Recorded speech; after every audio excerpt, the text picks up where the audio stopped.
technically, I would say she was probably right. It's the only time she's ever been right. She was right twice. She married me. I mean, that obviously. And then she was right when she told me that. Those were the 2 times. I've been right every other time. Every other but time. you're the right kind of person you could tell that to, because you're not going to go overboard on being mean or anything like that.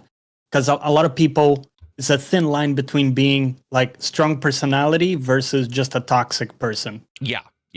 And you'll get, I mean, you'll get some people. I mean, I've even had some people be like, oh, whoa, this is too, like, you guys have the thing where you have British humor, and it is funny that Americans will be like, British humor's tame. British will say American humor's tame. One will say the other doesn't understand sarcasm. You'll get that all the time. But I can say that when you do get a group of people together, there are people who just can't hack, because we're not hacking on each other. Even sometimes we're just teasing, like just back and forth. Like somebody said something stupid, and I mean, you guys would say that to me. You're like, dude, I think it's 601, not 600. And it's like, but some people would take just that one correction and they would be like, oh my God, I can't believe somebody correct. Yeah, that's right. Yeah, you have all those. What's up, everybody? This is Carrick with ACG, and I'm here with Johnny and Silver for podcast 601 of the best gaming podcast, or podcast about 150 for those people who've come late, or podcast way too many for those people who want to leave but have nothing to do on their Fridays. Just like, it's funny because Twitch says 601, YouTube says 600, so there's a universe. 601 now. It should. Okay. I think I was gonna say there's a universe in which it's 601 and another that's 600. There's a correct universe that says 676, because at least 76 have been destroyed by time and my stupidity. Yeah. When starting out, like that happens too. Speaking of stupidity, Silver was stupid enough to join us. He was like, we gave him a chance. We gave him an out. We're like, dude, you don't have to come, man. You don't have to be here to just like sit here with your sweaty what they say about the definition of insanity. Yeah. So. Yeah. What? You keep doing the same thing over and over. I know, but it's sort of insane that I asked you to repeat it because I'd heard it so many times. So like, that's insanity in and of itself. Yes. Boom. Inception sanity. Yes. Speaking of Inception, I feel like we hit it this week. All the Black Flag reviews came up, and I didn't know what people were going to rate it as, but people loved it. It actually got some of the highest scores. Yeah. So I just put it out of my mind, right? I was like, okay, and was watching a few people stream it. Wasn't even really thinking anything about it other than I was actually going around doing some exploring for some items I hadn't found, just having a generally fun time. And then, of course, somebody popped in and they were like, let me tell you about other people elsewhere hating this thing. And I did that thing where I almost popped off. And I was like, guys, if you don't like it, like if the smell of human shit you don't like and it's outside your house, would you grab that log and bring it inside? You would not. So why are you bringing it in here? But I didn't. Yep. But it did feel like Inception, because then I started looking around. I was like, oh yeah, man, can't have nice things, right? You can't. No. There's always got to be something that's pissing people off. So we'll talk about what people like about Black Flag. We'll talk about what people dislike about Black Flag. What I liked, what I disliked. Either one of you two getting it? Hell yeah. Hell yeah. Got it already, I'm assuming. Yep. Yeah. I'm diving in, Carrick. I'm leaping. I got the joke. You're like, it's funny because diving, you see, into the water. Yeah. You know what pisses me off, man? Peter Pan created Walking the Plank, and so did Treasure Island. It's like pirates and they got me. Well played to them. Yeah. I always thought that was a thing. Me too. Yeah. I was always hoping it was, because I like the idea. But they were like, "Why would a pirate waste time making you walk the plank?" And I was like, "Oh, okay, it's so fair true. point." They're not into keel hauling. Yeah, keel hauling. Yeah, they're not into theatrics. No. And in fact, one of the other ones was the same stuff like Native Americans do, and other tribes, especially, where they ostracize. They'd be like, "Okay, we're voting you. You're no longer this. Do you want one kind of retribution, or do you just want to we'll leave you on this island, this deserted island with nothing, other than the clothes on your back and stuff like that." But it always pisses me off. You get those myths that get ruined. Speaking of that, we'll ruin a couple of myths. We'll also talk about the Xbox, Sony, Nintendo, some hardware numbers. There's a bunch of stuff to actually talk about. I was sitting here with Johnny saying, "Oh yeah, we're going to talk about the layoffs again, or we're going to talk about the same stuff." But now that I think about it, we actually have some cool shit to discuss that isn't super repetitive. Silver, speaking of repetitive, you miss every what other week. People always ask, and people will say, we just had it last week. I come here all the time, and I watch every podcast. Why is Silver not here this week? And I'm like, tears in their eyes, sir. For the last 9 months, Silver has been every other week. If you watch it, you are watching poorly. What have you been playing, though, since we didn't get to ask you last week? Pretty much the same. Still going through Horizon Forbidden West with the playthrough I'm recording. I think I've uploaded 70 plus episodes of it now. Wow. So that's been pretty steady. Like a completionist run? Close to. I'm probably not going to go full completionist, but it's going to be pretty close. You still liking the high difficulty? Yeah. For the most part, I mean, it's touch and go in some instances. Mostly with the human enemies, they get pretty annoying. And there are some things that clearly aren't balanced around it, like some of the human boss fights, like the enduring fight is just fundamentally broken on ultra hard difficulty to the point where you really have to cheese it in order to get through it. So I'm not sure I want to play through that and record that, cheesing it like that. I'm not sure that's going to be worth it. But other than that, like the fights themselves, for the most part, I'm enjoying. Like mostly, it's been really annoying because I've had a consistent issue with my USB gamepad where it's been dying on me constantly, and I've like switched USB cables, and it still dies intermittently. But I think I've finally managed to sort it out. Hopefully, by smashing it and getting a new one. No, I think the issue was actually related to the gamepad's port because I started switching over to using my Switch Pro controller in that game that had no issues.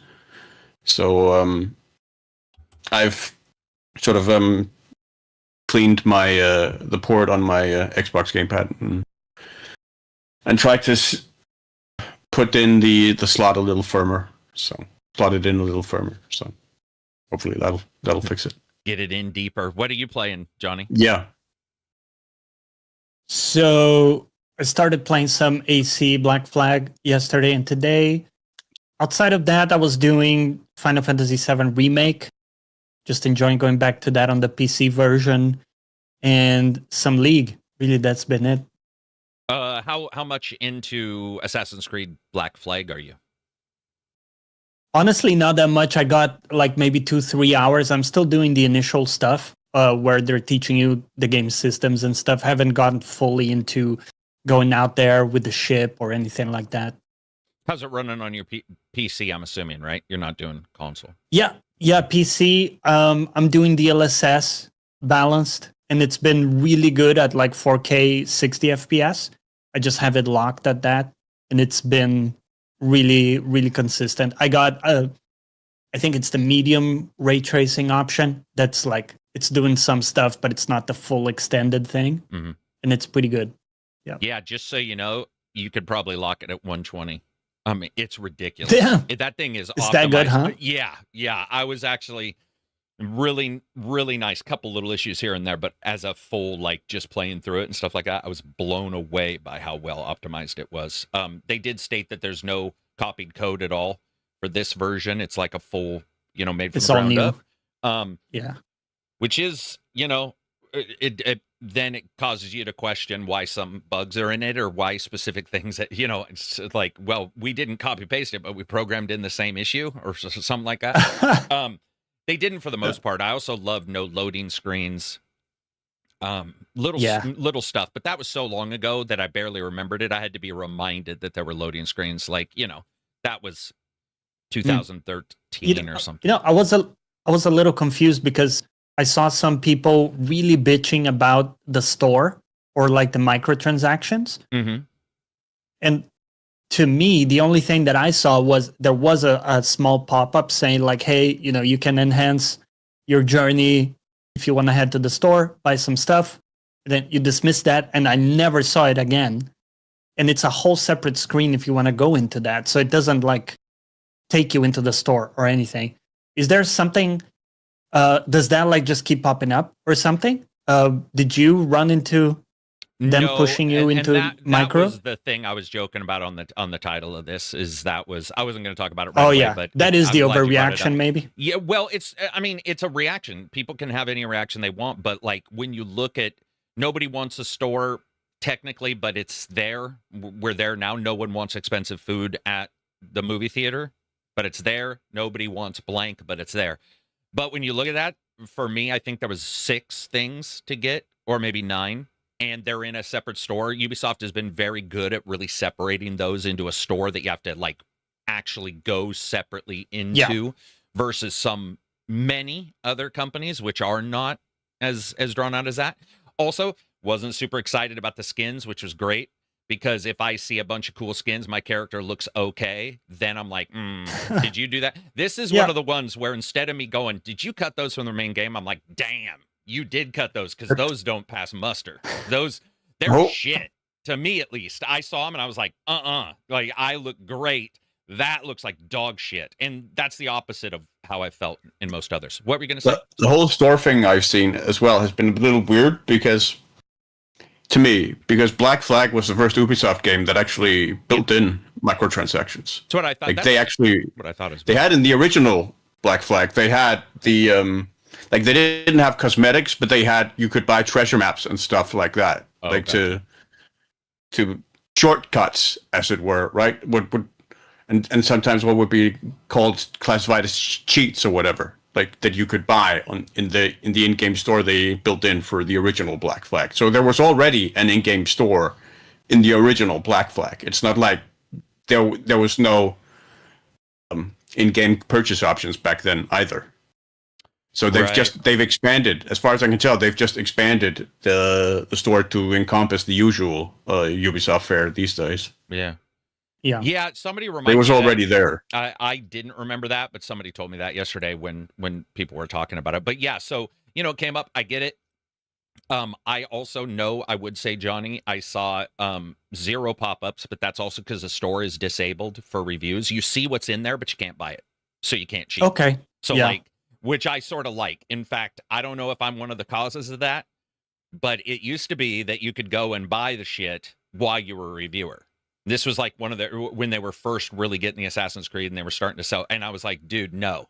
Because like that will change, or it could, but it could change your curve, or it could make what I'm saying. And that's not the experience. Right. Of the regular player. Yeah. But I could see the prices and I could see the items, and terrible. Oh, man. I think horrendous skins. I agree that, like, sure, I don't like the pop-up, but assuming that it doesn't like keep popping up, right? Because I dismissed it, I haven't seen it again. I'm okay with that style of store, because it's fully optional. The only issue I have is if you have like XP boosts and the story is done in such a way that to where they need to they tie in, so you either need to farm a lot of side content to be able to keep up with the main story, or you can go and buy those. And they did run into that a bit with some older games, although I think the balance was always pretty good. But that's where I would say I don't like the XP boosts you get in those things. But things like skins, if there's an optional thing you can go in, and maybe late game you want to mess around with some cool outfits, I think that's completely fine. I don't mind having that. The $59.99 price too.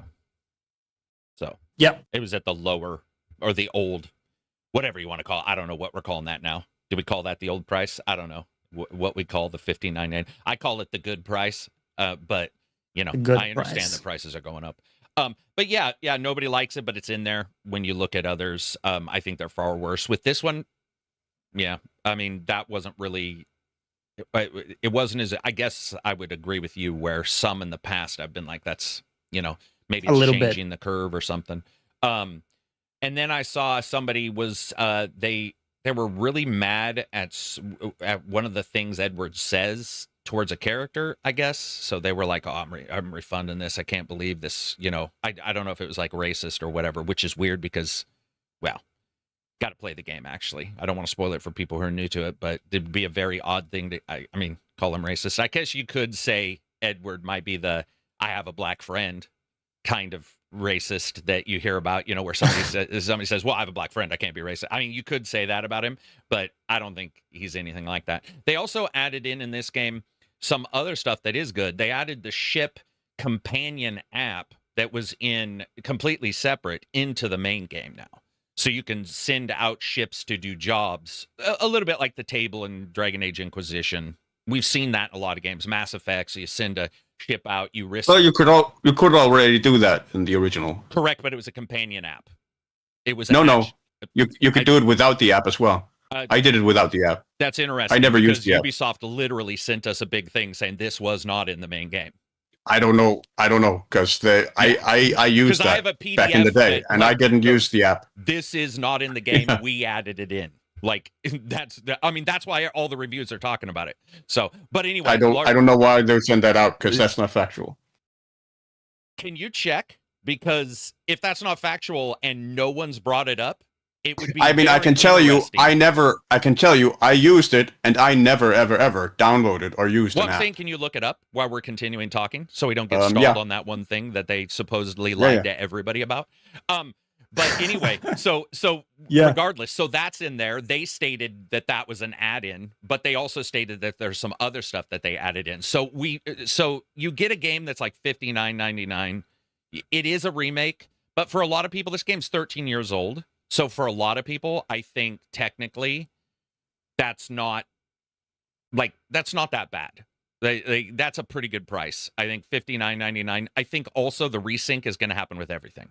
So, I mean, from what I've been told, it's about resyncing customers' expectations with Assassin's Creed. So I would assume Assassin's Creed 2 will be Assassin's Creed 2 resync, or, something to that effect, and we'll start to sort of see that. I think also, this is going to sound really cheesy when it comes to like how people handle stuff in gaming and PR, but remake and remaster are used by everybody. Resync is used by nobody. And if they can make it become a thing, like, yeah, it's the only thing that's going to come up when you type in resync, other than maybe some, Depeche Mode because album. It ties into their whole, lore with the Animus and stuff, right? The, like syncing and this thing they've created with the, when you pop in the menu and you have the different snapshots. Each game is like a snapshot in time with the year it's set in. You can kind of go like between the different syncs. That actually, so they removed the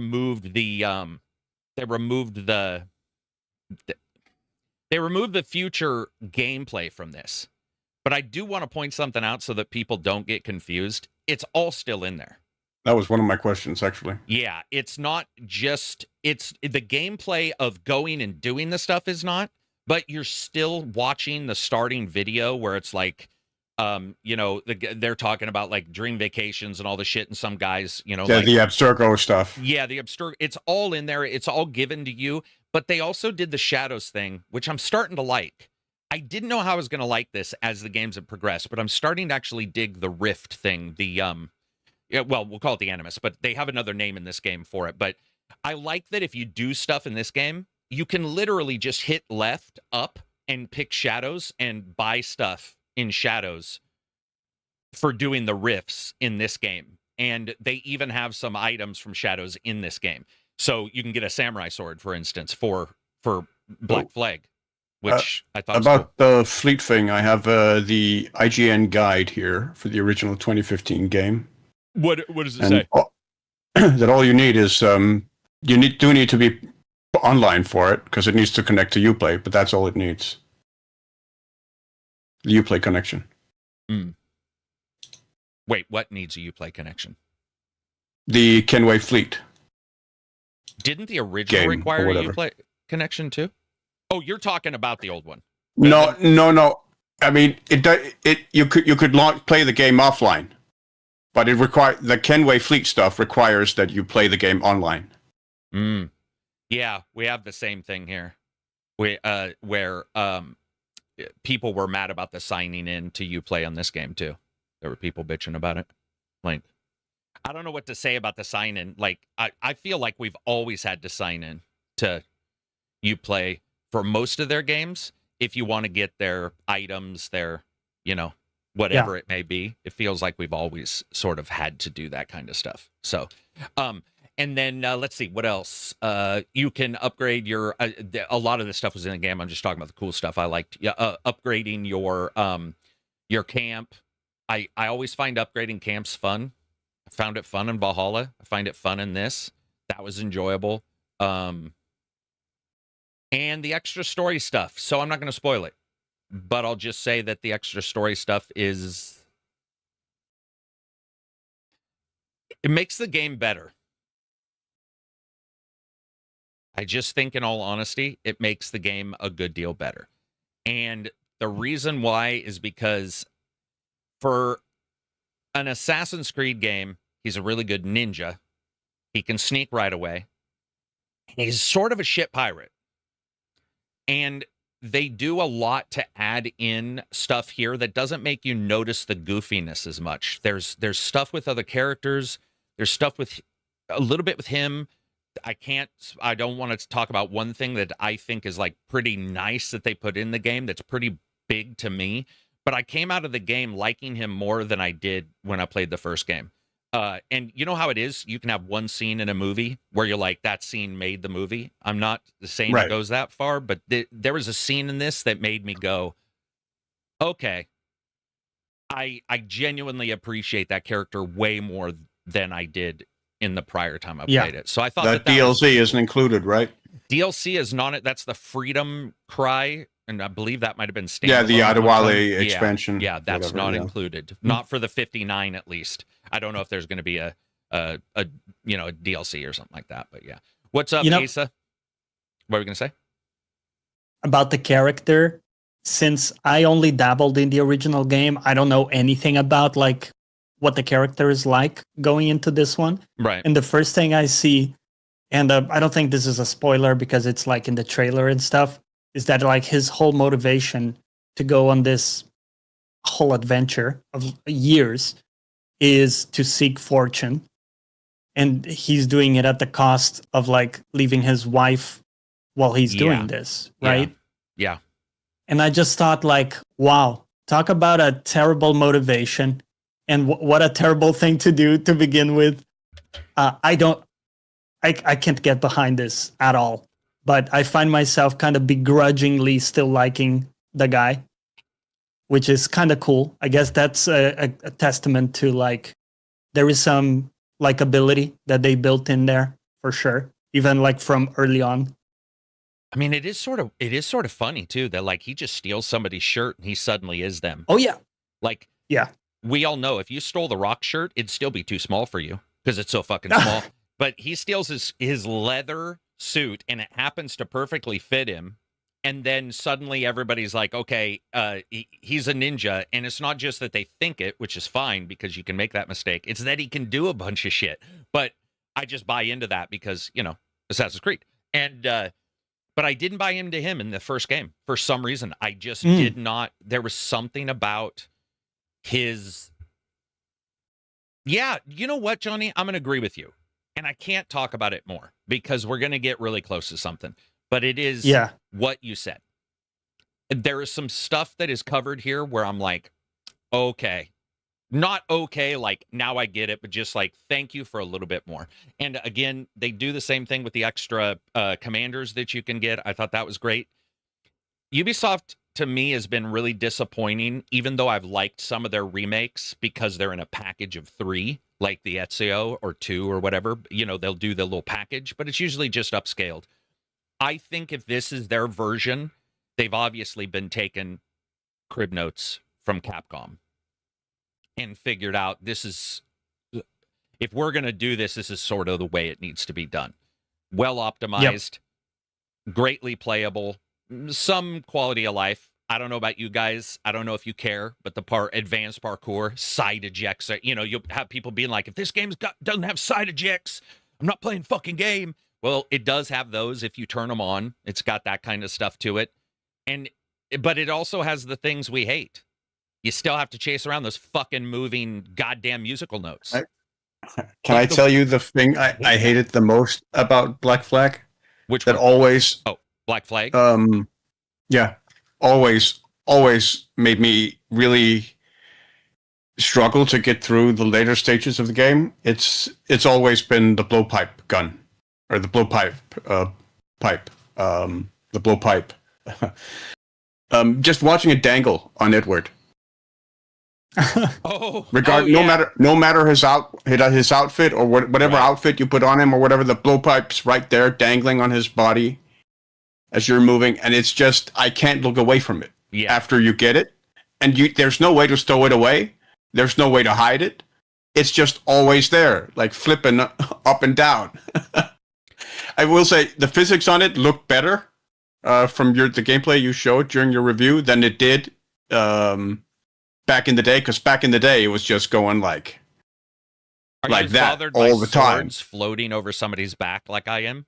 I know it sounds dumb, but when somebody's sword sheath is like a good 4 inches off their back float, it's so dumb. I won't rate a game for it, but you see it, right? And you're like, now, and for me, it's one of those things again that I see and then I can't unsee it. Yeah, and then it just takes me out of the game every single time, and it just completely kills my enjoyment and my engagement with the game.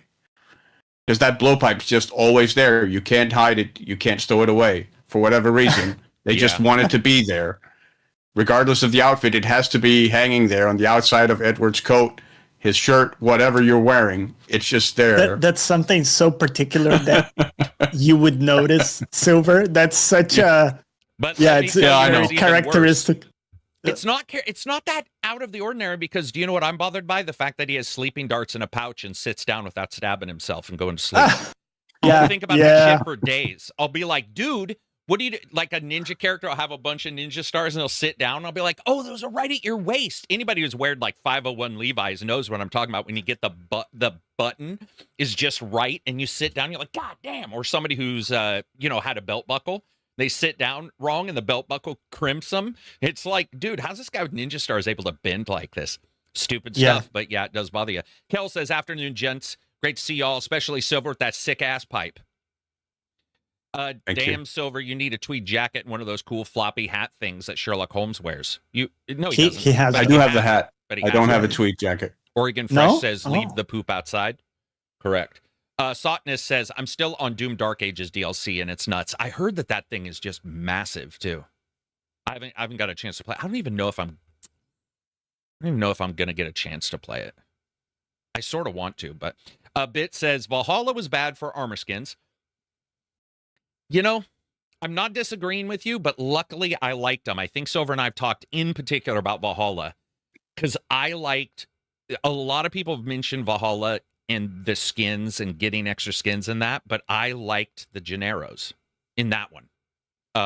But yeah, same. For me, it's all about like form and function with that stuff. All the like cartoonish anime stuff, whatever, that I hate. Like, for me, it has to be grounded in the game's reality, as it were. Yeah, that is true. Malad says, what about the dichotomy between old motion captured cutscenes and low effort new RPG cutscenes? Oh, I don't know. Dichotomy in games? Well, I hope you're not talking about Assassin's Creed, because I don't think they're going to pay to have wholly new motion captured stuff. They could have paid to put it at 60 FPS, but it would have looked animated like donkey shit. But if you're talking about as a whole, yeah, we see. I mean, right now, people are still doing 30 FPS on CGI all the time, which is, I guess that just must have to do with something to do with like the resource. Maybe it's how they capture it. I don't know. We see 60, we see unlimited, but we still do see multiple games with 30, locking them at 30. It is a thing. Yeah. Yep. Agent 47's genetically engineered to have a universal size and always carries extra shoes and clothes. Yeah, that is true. Yeah. Ubisoft announced AC Black Flag Resync to pass 2 million sold. Yeah. Yeah, we're going to talk about that in a little bit too, the sales. Listen, it's a good game, so I'm happy it's doing well. I mean, like there's a lot of stuff that goes with that, but for instance, supposedly I can't tell you the inside and no one knows because I did just check before we started, but some of the people from that development studio got laid off too, right after it sold. Now, I'm old school, so I remember those days where after a game shipped, 50% of the people were gone. It's perfectly normal. Yeah, at that time it was, and so I'm certainly not deballing them saying, "Oh my God, we got laid off." They're absolutely right. Like that sucks. But it took me a second to realize what the person was saying, and then I did investigate. I haven't found all the data out, but yeah, it does sound like some people from that store or from that development house, at least one of them got laid off. And I don't know which group they were working on because once again, I believe they said 15 studios working on this. Oh, I do want to point that out. That came up. I want to say thanks to the people in Discord. We had a great discussion a couple days ago about development and the differences. It is so interesting when you look at how Ubisoft does this versus, let's say, a Sony or a Microsoft. And Johnny brought this up, and he wants to talk about it in a little bit about what does Xbox's change mean for like who's working on what. But it is quite interesting that for the longest period of time, other than the occasional EA game and Activision double duty on Call of Duty, Ubisoft was one of the premier companies for having a big company but everybody working on the same game, which is why they created Scalar, which is why they've created their entire infrastructure for people working everywhere, working on the same game. And then you get another company like, let's say, a Sony, where you'll hear complaints from first-party companies saying this other first-party company doesn't tell us what they're doing. Like, there's no communication. Of course, they're a platform holder, but I'm just saying, like, it is interesting that, in particular, Ubisoft, even more than EA or anybody else, does this thing where it's like, we're going to have all these groups, which makes me wonder sometimes why they're not even faster done. I guess it just goes to show you that, like, you can have a bunch of people working on it, but you can't make the wagon roll even faster. At some point, you're still like bound by some particular resource that keeps you going slow when it comes to game development, or at least did. We'll have to see if that changes. Good game, selling well. That's great. Good for them. 2 million. What did he say? 2 million. So that's awesome. After Doom Dark Ages DLC, Bethesda laid off 136 out of. Yeah, I'm not laughing at that. It's ironic. Yeah, for sure. I mean, the Doom Dark Ages is obviously DLC. It's not to the extent of this, but I do agree with you. It's weird. We got a couple super chats, and I want to shout them out. All right, so Terry Closepow, super chat 20s. I've always loved you, Carrick. Who is your worst? Who's the worst guest you've ever had? DJ Khaled. I'm just joking. That's from Hot Wings. Probably that developer for the pool game, right? I already knew what you were going to say. Yeah, the guy called from the fucking soccer field or the pub. The pub during the soccer British game. Pub. Yeah. Hey, listen, I love that guy. He was super nice. But he's like, he called while an official soccer game was going on in a pub and talked to us on a hand. Oh, man, that was... Okay. That's crazy. I'll put that as worst. I think he was a great guy, but that was probably the worst. That was probably the worst, for sure. Lombardo says, I was today years old when I found out DLSS takes a fraction of both your horizontal and vertical resolution, so DLSS quality is actually 2/3, equaling 44% of the total. Yeah, it's one of the ways that it works so well, and it also takes a little bit of performance. People don't realize that too. So, but they're awesome. And in Black Flag, you can merge different versions of frame gen with different versions of upscaling. So that's also cool. Like to see it. Also, I don't know about you, Johnny, and we'll see when Silver gets a chance to play this. No ray tracing in this game.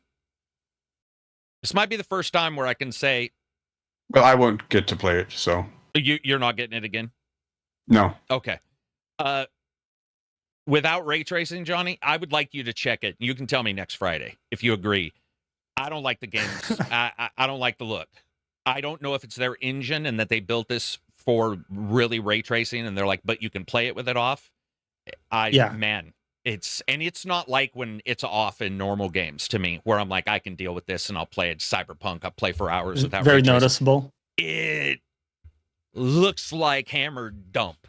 The colors look rough. Yeah, I would love for you to check it out, because you know what I did? I turned it off first, because I was like, I'm going to turn this off first, play it with it off, and it was off. And I was like, this looks off, like right away before seeing the better. You know, you always start out at the shit, right? You don't want to do 90 frames, light or ray tracing, all that, and then turn it to 30 and turn everything off. You're going to be like, this is horrendous. But yeah, man, it's rough. Yeah, I'd love to see you play it. I'd love to see what you think of. If you get a chance, turn it off today. And yeah, I'll try the option, as well as like turning it up all the way. See what it's like. Yeah, you can crank it without. I played mine without DLSS almost the entire game. And I'm so happy it performs so well, because I've always had issues with other AC games. Maybe not Valhalla. I think that one was pretty good.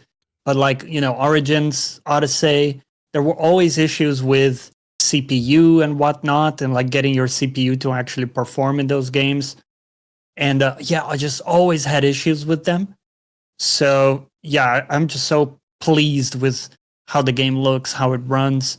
The water looks incredible. I was a little skeptical about the ship combat, because I thought, look, we've done this a lot in the games, right? Like Odyssey had it. Since then, we've had it, and it's like, can they really do something noticeably different? And they have. I think it feels really smooth. It feels great to control the ships. The combat also feels great in it. Yeah, and they added like I definitely noticed weapons and stuff. They had this big like explanation of some new weapons they put in. They put some new uses on them.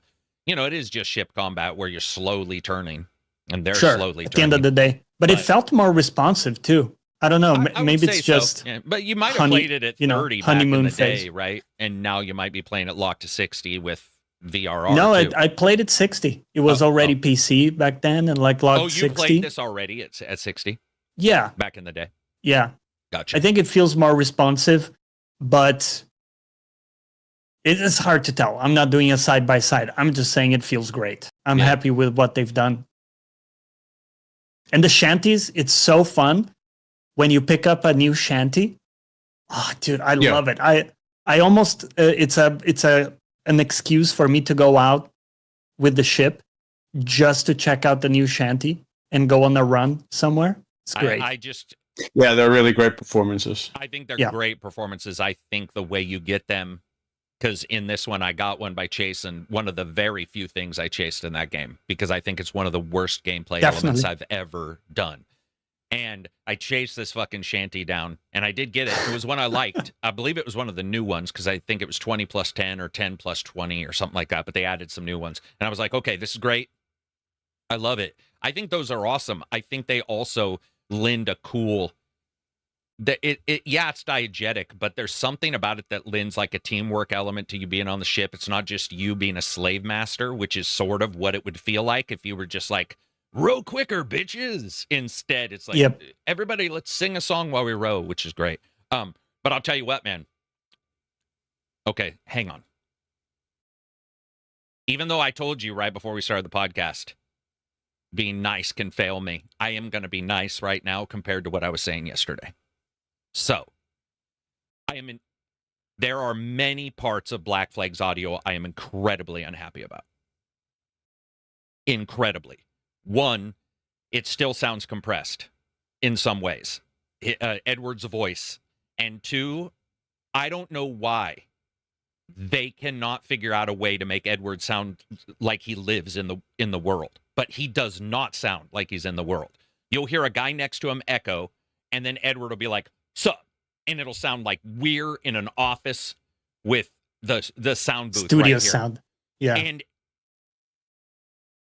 dude, they've had issues with audio since technically Origins. There was some compression in Origins we bitched about, and then it got really bad in Odyssey, and then it broke completely, I would say, in Valhalla, where there were issues galore. And yesterday, a person who hadn't seen my review was in our Discord, and he's like, is there any way for me to change the mixing because Edward's voice is all fucked up. And I'm like, damn, that sucks. So I'm not going to say a person, but whatever tool a person is using, even though this is a different engine, somehow has infected the same kind of situation in an open world game, which your Tomb Raiders from 2014 or whatever that first Tomb Raider remake was it 2013 for the original starting of the remakes, and then Rise of the Tomb Raider? Or 16. Yeah, something like that. They're able to do it, and it's very depressing. It really depressed me when he talked, because I was like, they went and got him to do more voices too. They got the voice actor to come back. So I was like, dude, this is awesome. They got the voice actor to actually come back and do new voices for some of the stuff. Not they didn't have him reprogram everything. It sounded a bit better for me when I selected the option of high dynamics. You always have to go high. Yeah. Yeah, you gotta go high, so at least it doesn't sound as compressed. Yeah. But yeah, I did notice that as well after you mentioned it. Yeah, and they didn't have they're probably using Audacity. Fruity Loops. Hey, I use Fruity Loops to make music for years, so nothing wrong with that. Nothing wrong with that. They have high, medium, low, and night, but they don't have headphones, stereo, or 5.1 or 7.1 settings. So you have to, weirdly enough, in this game, go to your system. And usually the source will let you change it, and then they'll filter through all your systems, which will sort of pick it up and work with it. Here, you quite literally have to tell either your home theater, your TV, whatever. You have to do actual switches in those, which I'm not saying it's unheard of. It's definitely not, but for a premiere game, it's definitely unheard of. I think it's been a long time since I've seen them just not have a setting at all for headphones. Maybe you'll have headphones. What would it be? Headphones, TV, speakers. Probably be those three. And that was disappointing. That was very disappointing, I'll say, for me. Other people aren't going to care. Well, you noticed it and the other person did. But I mean, I think a lot of people will play it and not notice it unless you just listen to my tirade. And then, sorry, you will notice it. Seeing the reviews, it's not that bad. 86%, man. I love it. 86%. Yep. It's awesome. I think when you look at it, dude, it's like, it might be one of the higher ones. Like, even compared to the other three, right? Because Valhalla, I think, scored lower than that. Can somebody see the scores? Well, like, what did... Let me check let me check. Valhalla review score. Oh. 80%. Not as low as I thought. So Valhalla, Odyssey, I'm sure is higher, right? Odyssey AC review scores. I would imagine so, yeah. I'm seeing Origins was 87%. Ooh, 87? So, okay. So right now it goes Odyssey. No, it goes Valhalla, Black Flag, Odyssey, Origins then for the reviews. Okay. Yeah, and Shadows 83. Was 80, and 82. Shadows. Oh, damn, 82. Okay, even that's doing well. Well, good for them, man. Good for them. Damn. That's awesome. And Mirage was, I think, 70, 75 or something, right? 75, yeah, it was 78. a little lower. I don't know about you guys, but not only did that game do insanely well, but people seem to adore that title. So, like, I don't know if that's just one of the things where, because it was a smaller one, you know, I don't know. But it doesn't seem to be as critically well-liked, but it seems to be generally, like, hugely well-liked. Yeah, I enjoyed Mirage. Yeah.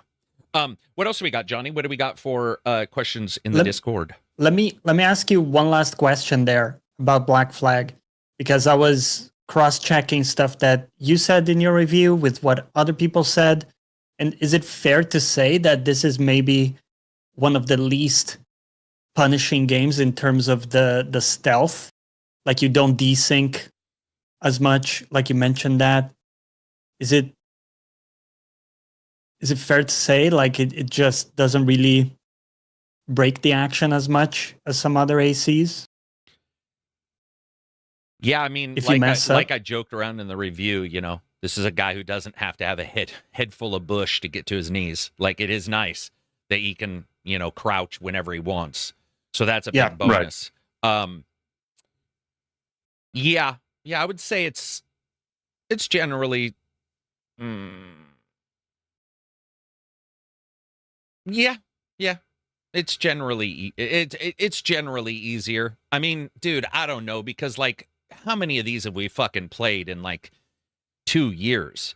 So like if you played a bunch and I played a bunch, I don't know if it's always fair to be like this new one of a game of a series that I played 15 games in is easier because we played so many. I mean, I know instinctively what buttons do what now to the point to where you can just jump into any of them other than, like you said, crouching or not, if you have that ability or not. But we all know. Let me give you an example. If you turn it on high, they will see on roof, just like shadows. So that was I think the big improvement with shadows is that they can see you on roofs. So there's that. But they always have this. So my cone of view is like right here, like almost back. Maybe I got wide eyes, but you know what I mean? You've got a really nice 180. Yeah. Basically. And peripheral is where we're most sensitive because shit eats us and you got to make sure that it doesn't eat you. And yet in Assassin's Creed, it's like a New York horse on a street. And I will say I took advantage like a motherfucker. Yeah, it's the 90-degree, standard 90-degree Resync cone. I took advantage. I would come out of the bushes, look over, and if that guy was facing like sort of back the way I came, but just slightly turned away from me, I knew that, you know, there was a high chance he wasn't going to get me. So do you know what those old games used to do, and this game does do, though? They put people on overlapping cones. They'll just have the guy there that you don't see who's like looking at the ground, you know, whooshing something, and you won't see him right away, and you kill the guy and find out you're in the other guy's cone. You know, that kind of stuff pops up in this. So, yeah. Yeah, I would say I would say probably easier. Yeah. But just super enjoyable regardless. I mean, just getting some swords and stabbing people is always fun. These games are not about the mechanical challenge necessarily. I mean, some fights can be, but yeah, so this one's a little it's a little changed up with the you know, hitting somebody to break their defense, I guess you would say, and that kind of stuff. They did do some adjustments there, the sweep, the pistols. What else do we got for anything? It does really make me want a Sid Meier's Pirates remake, though. Actually, I've always wanted because that one is like great. 20 years old now. Yeah, that'd be awesome. What do we got in Discord, Johnny? Any questions or news topics? Let's see. That would be awesome. Name Invalid X says, to back up Johnny, with that cut at Obsidian, do you feel like we won't get as deep of a fallout as we have in years past? What's the future of Elder Scrolls Online look like after losing a large sum of ZeniMax? A question for fun, what board game will you always recommend? What is one you will never play again? Let's keep the rest of that, the first part of that discussion, for when we break all that down. Is that cool? Yeah. So we'll just do the board game real quick, and then we'll cover some other news, because that's a big discussion about Fallout. What's the best board game? Is that what he's saying? No, what's the one you will always recommend? Oh. And the one that made us quit, that we'll never play again. Oh, did he ask that? I didn't even hear that. I got plenty of those. Dice Throne is the one I will always recommend, without a doubt. Yeah, it's great. Even mothers and fathers will play Dice Throne right next to their kids, and so you can like, it's great. Because my mother plays Dice Throne, my mom and we enjoy it. And my mom even knows more about DC or Marvel characters or like D&D than she ever did after knowing me for 40 plus years. She's like, now she knows what a sorceress is versus a wizard, and I'm like, damn, mom learned that from a board game. So yeah, that one. What about you, Silver? What's like one that you absolutely adore? Probably Scythe. Yeah, Scythe is great. Just because I think the rules are fairly accessible and easy to understand, but there's also a lot of depth to it when you really start playing. It's a bit overwhelming for like a new player, but if you have some friends that kind of walk you through, like we did with Lemon Streak, back in the day, I think it's really good. Has a really nice curve of learning it. Yeah, you guys seemed to all really like that one, because that was that Molotov Michelle as well? back then, or was that? Yeah. Was that? I thought it Yes, was. she Yeah, was- Reg. She was there for a couple of games. Yeah. Yeah. Yeah, we need to get you into that, Eric. Yeah, the game that Get one you in doesn't the bother game. me. That one, as long as he doesn't mention that fucking hidden Hitler or some shit. You know, I didn't like that one. That was it's not Secret funny. Hitler? Secret Hitler. Yeah, Okay. people didn't like playing that with me. Oh, I know. Yeah. I know. And that's why I'm not going to play. I'm not stupid. Because there are some games that I just don't like the setup for, you know, like the most Sure. the idea of, and that's one that I just I've played some of the ones that are like it, and I don't like those either. But what's a board game that like you'll never play again? Fuck, man. Dude, I have so many. Well, I'll tell you, a card game I'll never play again. First, Skip-Bo. You guys ever played that piece of shit card game? And I don't care if it's a national treasure somewhere. No. I will nuke that nation if I find out that's true. It is a terrible card game. It is horrendous. I hate it. It should never have been created, and it makes me hate numbers. I hate that game. Let's see. What's a board game? Man, I have a lot of really complex ones that like you put like the German builder ones that you'll get where they're like, you know, it's like manufacturing starships with putting little plates down, you know, for how much fuel you're going to spend on this part of it and blah, blah, blah. And they're really popular, but for me, they're only playable once. And then my brain figures out the way I want to play every time. I'll give you just a classic. What's that? Monopoly. Never want to play it again. I mean, No. I appreciate that. I appreciate that. Monopoly. I like the faces. Just no. Yeah. Not playing it. No, I appreciate No. it. I mean, Monopoly is not good for friendships, I don't think. In my experience. And you have to have a house rule for what happens if somebody gets outed really quick. Because then somebody's sitting there for 4 hours doing absolutely fucking balls out nothing, you know? It's like, hey, you want to come over and possibly do nothing? And just watch like us day all have 2 of your Monopoly game. Oh my god, a Monopoly tournament, man. You're like, okay, everybody, and you can't leave. Like my rules, no phones, no outside contact, no going to the store. You got to be right here. You got to just watch. Dude, that'd be horrendous. Yeah. And Monopoly's up there. Someone said 7 Wonders. I love that game as well. I don't like that really game. Nice, light. You don't? No, not after person. the first time. Not after the first time.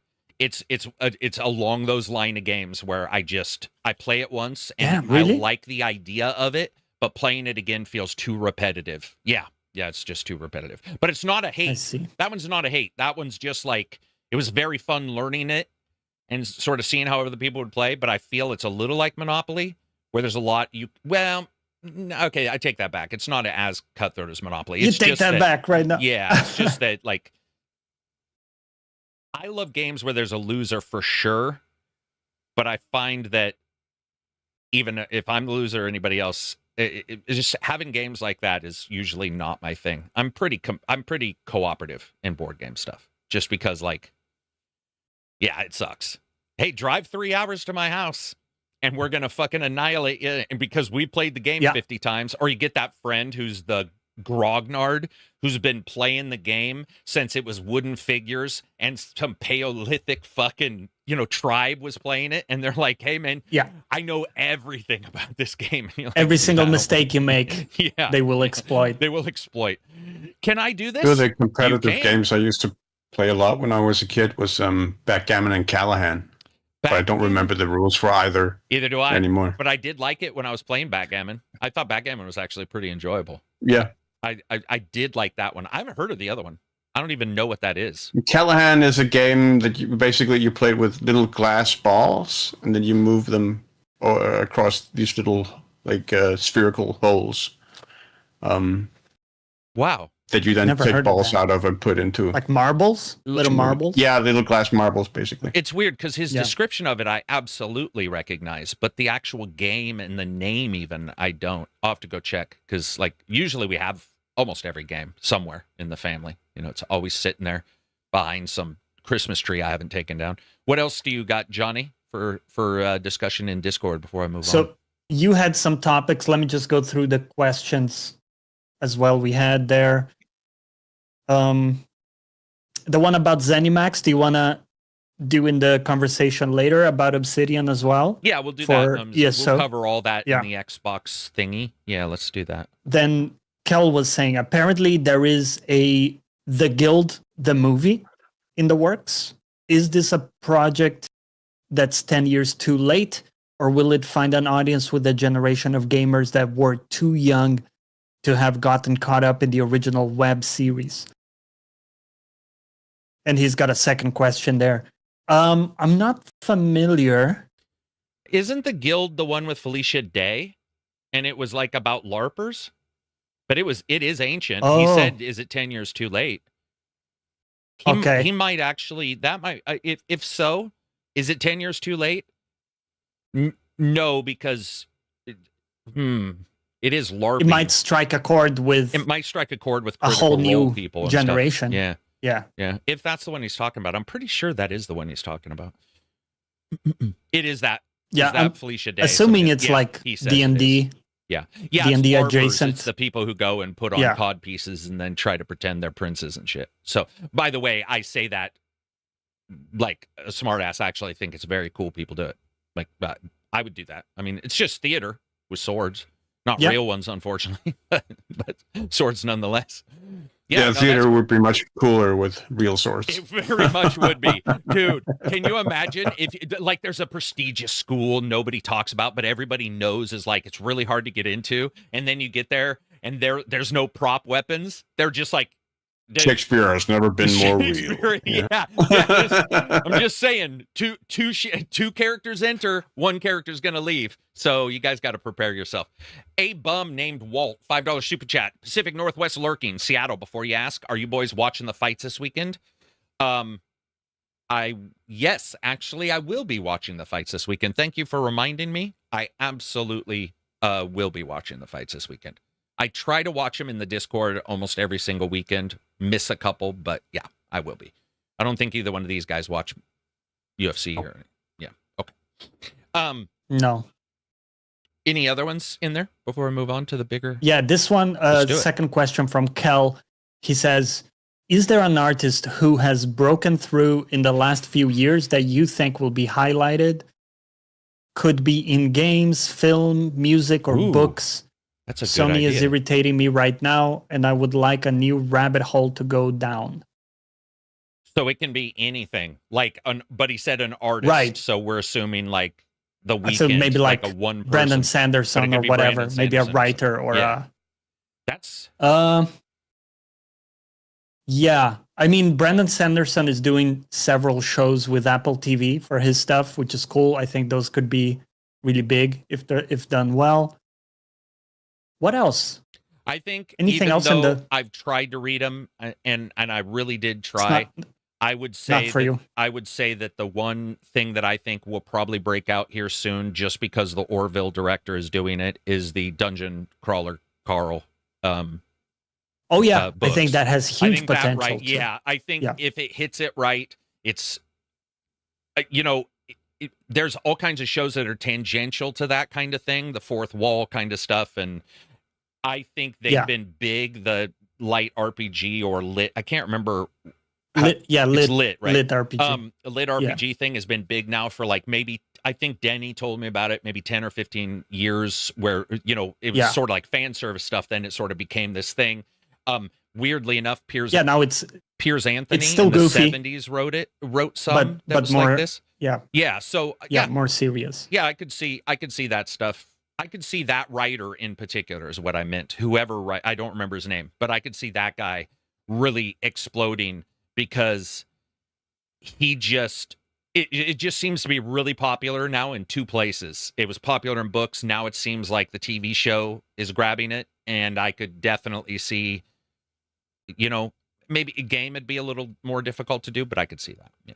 Bard's Tale. Which Bard's Tale was that, Silver? The super goofy one. Was it just the remake of Bard's Tale where they took the piss out of everything? Like you went to the quest that was supposed to be a rat in the basement, but it turned out to be the giant rat. There were all the dick jokes and stuff in it. I think it was a Bard's Tale. I'm not sure. It was a third person. I don't think I played that one. Okay, it was PlayStation that was the piss 2, take. But it was a piss take, yeah. And that one did well. So, yeah, it's a good question. Damn. Let's see. I would say yeah. What Petra Collins, possibly. Who's that? Terms of because artist just makes me think about like art artist. Yeah, I knew what you meant. She's her work was really sort of the main inspiration for the aesthetic of the Euphoria HBO show. Oh, really? I didn't even know that had somebody had an influence on that show in any way.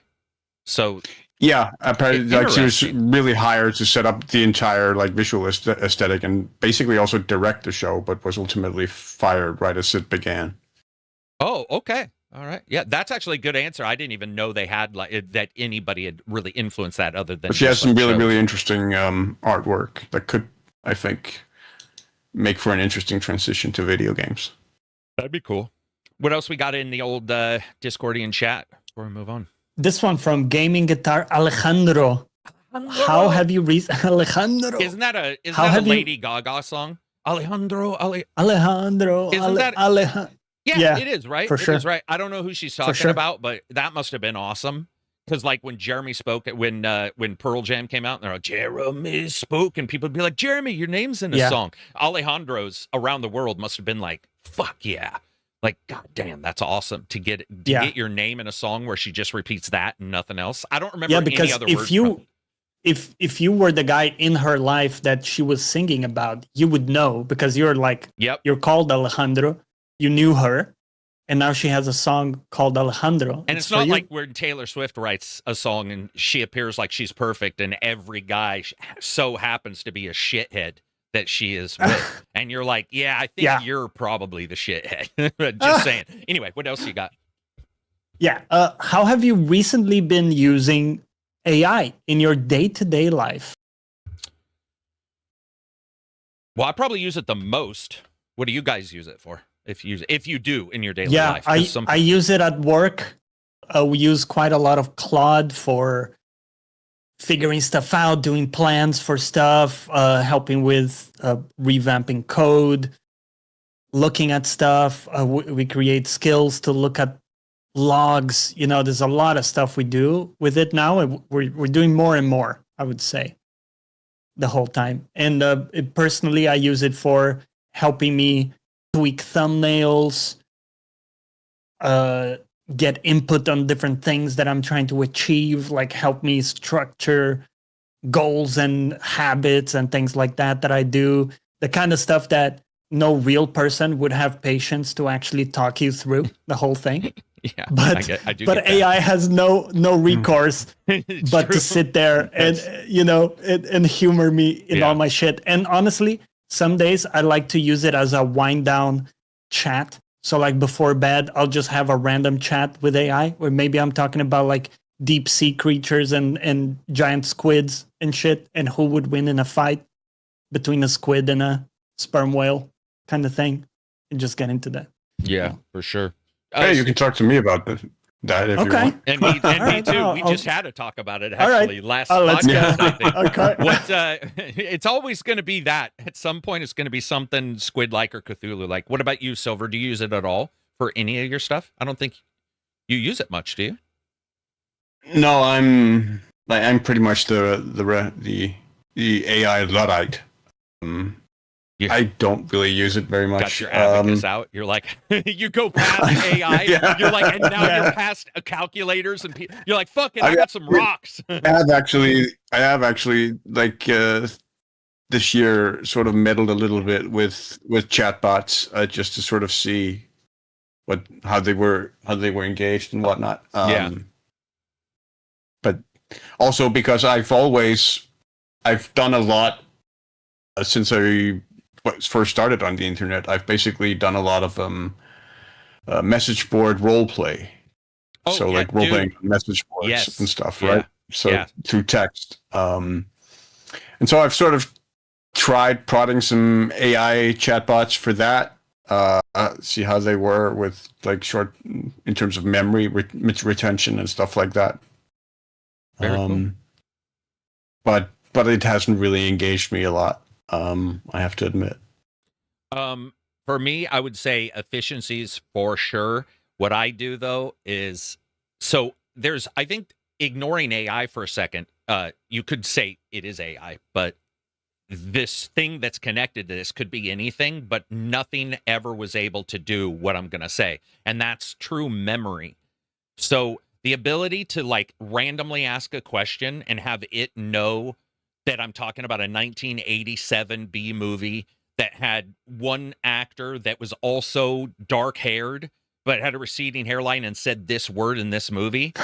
That is what I use it for. And that to me is like, holy shit, because I get anxiety like nobody's business if I can't remember something. I'm like, there's a difference between, if you guys see me, I'll joke around. I'll be like, oh, famous instead of infamous. I'll do that with talking about a game or Forspoken, Forsaken. Right. That is, I like to take the piss. But if I can't truly remember something I'm looking for, I get stressed out beyond all, because I start to go.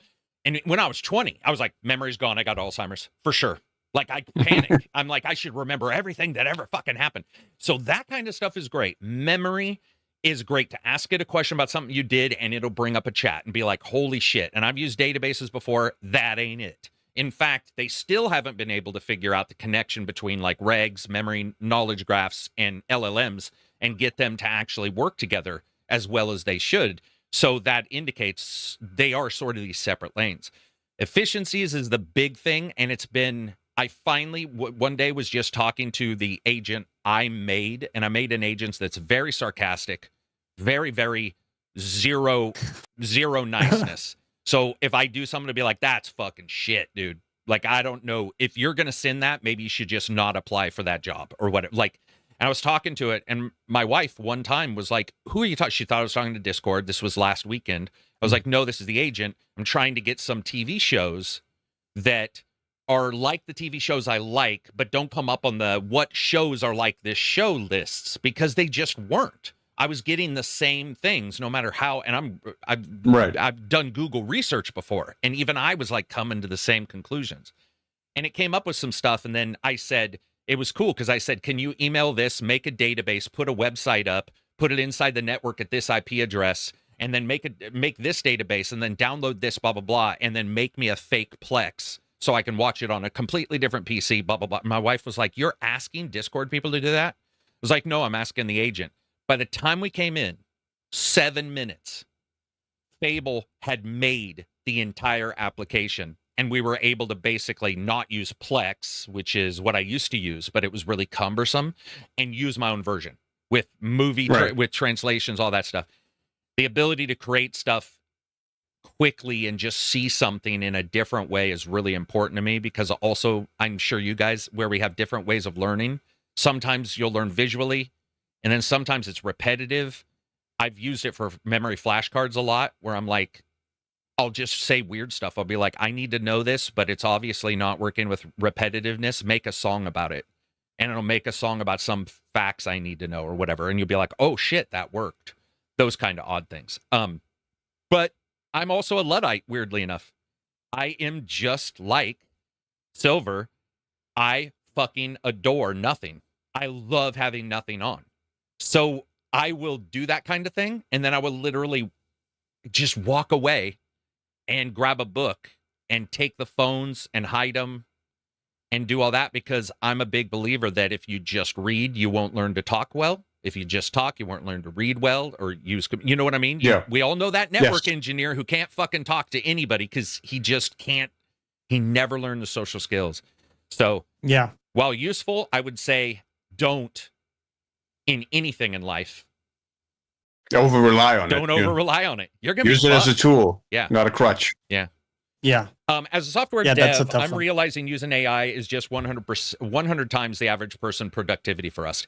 Yeah, so a lot of people get on me for saying this, but I would say the number one thing that you will realize is that it's not that you can create something because you can. It's that you can augment and help yourself, just like if you had instant access to a memory or a database. And that is freakish and super helpful, at least for those of us who use it. So, yeah. Dastardly Dongle says, yes, I had a YouTube video from years ago that I referenced to my girlfriend and found it by describing the girl in it and the song. Bro, me too.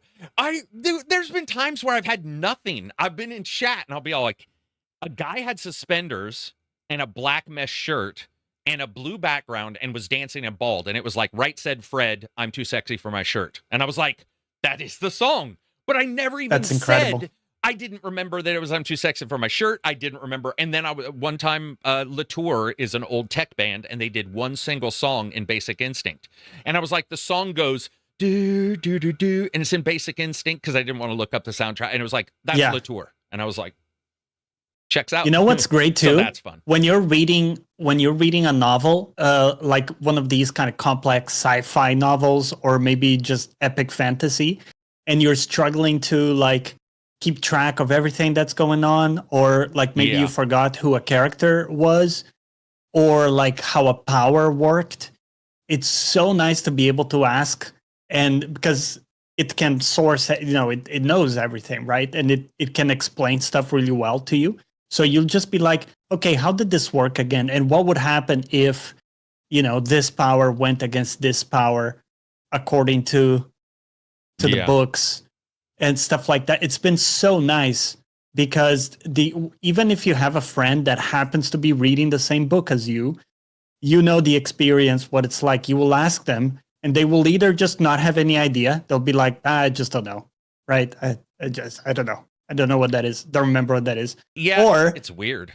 you'll never be like at the same level, like reading the books generally, where you can have a perfect conversation where both of you have like the same context. So it's nice to just be able to be like, okay, I'm confused by this bit. Can you walk me through like what's going on here? Yeah. Super nice. I love it, man. It's great for those kind of things. What else we got in Discord? Before we get back to games? I think we covered everything. There was something here. Always Be Cookin' mentioned the SK Hynix record-breaking IPO, but I don't have context on this. I don't know if you guys do. I do. So that one. So basically, what's going on is they were already for sale in South Taiwan. Was it Taiwan, I believe, or South Korea? No, I think it was Taiwan. They were already a stock there. So this isn't the same thing as like a brand new stock, but it's a stock that's being traded on NASDAQ. It's RAM creator. They basically sold what they could this morning. It went up a bit, not a bit, it went up a good amount. And I think the numbers for requests were like 2.5 million times higher than what they had, or some crazy amount. Like they didn't have that much. It's called an initial product. Basically, your initial product opening, or is initial product opening, initial product offering. I think it's that. And so you're offering those stocks to people, and public offering. Public offering. Yeah. Thank you. And so we'll see how that goes. That's why you and I are going to talk about this in a little bit when we talk about the future of like Xbox and stuff. Because I made that joke to you about if I was Sony or Microsoft, I would buy a RAM fab right now, and that way, when I was making my Xbox or my PlayStation, I could give myself whatever margins I wanted on RAM, and just, especially because you have a year or two to do it. Let's see. Next up real quick, I'm going to cover some of these life advice. So, ooh, guy, I didn't love we these. Just say we wouldn't get life advice on here? I thought, was that today? Yes, was it great. Today? Let's go. Was it? Yeah. Okay. It was. Okay, the person watching sent me this and said you don't get asked for life advice. What is a bit of life advice you would give to people that you have learned in your jobs or in your personal life? Ooh. There's a lot. What's something that's not a one-liner? Can we all agree on something? Can we not use a Benjamin Franklin outdated one-liner kind of life advice? Like, what's real? You hate the bottled. Yeah. But what's real? Something you've really learned that maybe goes against the trend. It doesn't have to, but that just doesn't sound like that. Yeah. You got one, Silver? I mean, I think one of the most fundamental ones is don't hold on to resentment. That's actually a good one, and probably a saying as well. But that is actually a but yeah, learn to let go. Don't go around dwelling on grudges that you have over slights that were done to you or whatever. Just learn to let them go and move on. That's actually not a bad one. Gnaw and eat away at you. Yeah. Yeah, they definitely will. What about you, Johnny? Nothing good comes from holding on to resentment. Yeah, that's a good one. I mean, I have lots of good ones that I picked up. One that I've been kind of exploring in recent years is to not take yourself too seriously. You know, a lot of the issues I've had with other people where it became kind of a discussion, or I had a falling out with someone. A lot of it was because I was coming into it with maybe a bit of ego, or it was like, I need to prove that I'm right kind of thing, or like, oh, this is an injustice. They got my position wrong in this thing. It's like, it's fine. Don't take yourself too seriously. And if you look like an idiot sometimes, because that's okay. We're all just kind of having a crack, right? And sometimes you're going to fuck up, and it's all good. And a lot of times just that attitude, whenever I find myself getting really defensive about something someone said in Discord or in person or whatever, I just kind of remind myself, like, just don't take yourself too seriously. It's okay if you look like a bit of an idiot in this one, and you don't need to like pick every fight out there. Very much agreed. It's also weird that like in 10 years you might think the opposite, depending on the stance you have on something. Like, or maybe you go too far. Yeah. Because I was sitting there. I would say that it's not even a life advice for me, but I've definitely noticed that my opinions. I mean, there's psychological sort of 7-year cycle thing is what it's called, where about every 7 years you do have a tendency to change some of your dramatic beliefs, whether it be I want to live alone, nope, now I want to date, stuff like that. I definitely have found myself really believing something. And I don't mean like that the world is flat. I'm just saying how to go about something. And then being like, oh, that's my personal one would be, it's hard to describe this because there is probably a saying, and I'm going to try to skip it, which is going to make it go longer. But I'll just say, copying other people's success, or like listening in particular, like YouTubers or social media or movie stars or sports stars, every single person, their life is so unique that don't get too caught up in like trying to copy somebody exactly, or trying to do the same thing as somebody exactly. Do the same journey kind of thing. Because humans are inherently, outside of our 5-foot space, powerless as shit.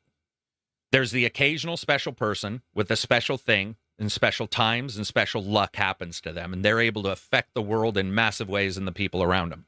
But if you don't learn pretty quickly that you're pretty powerless, you probably haven't lived on your own and missed a rent payment. Because when you get out and you start realizing just how powerless you are, there's only a couple things you can do. Work hard, show up, I would say that's another bit of life advice. Show up. If you say you're gonna, show up. Because if you don't, you're going to be that guy. And by the way, we all know that guy. And if you don't know that guy, you're the guy. Right? That's for sure true when it comes to showing up. And I've been the guy who doesn't show up, where I'm too busy. And then I've been the guy who gets mad at other people. And I'll be like, dude, you're not showing up, and I'm telling you. But there's so many differences, man. There's a lot of second and third places in life, and that's not horrible. I want to be number one. You want to be number one. But if you're number two, you're technically number one if number two gets shot magically somehow or assassinated, which you could also do. I'm just joking. Don't do that. But like, I think people get so caught up in I got to be this or I got to be that. Comparison's a thief of joy, which is true. The saying is, it's a saying, but it is true. When you start looking at other things and other people, and you're like, I'm just going to copy every single thing. And I'm like, I don't quite know if that's exactly what you want to do. You might want to take some good ideas they have, but mold it to yourself and your own things. I'm a big fan of like comparing yourself to yourself, though. Oh, you mean like maybe like your prior self? Yeah, like did I do a little better today than maybe I would have last week? It kind of shows you're going in a good direction. for stuff. Yeah. I think that's pretty good. No, I don't. Not like toxic, I do, though.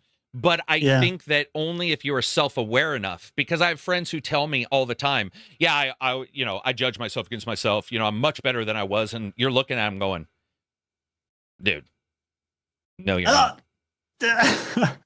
Where they just don't have the self-awareness there. Or maybe they do and they're lying to everybody, but I don't think they do. I mean, self-awareness is hard, and I don't think it exists everywhere. You can be self-aware in one situation, no, it definitely doesn't, and go into another one and not be self-aware. We've all been that guy. And we can all lie to ourselves sometimes.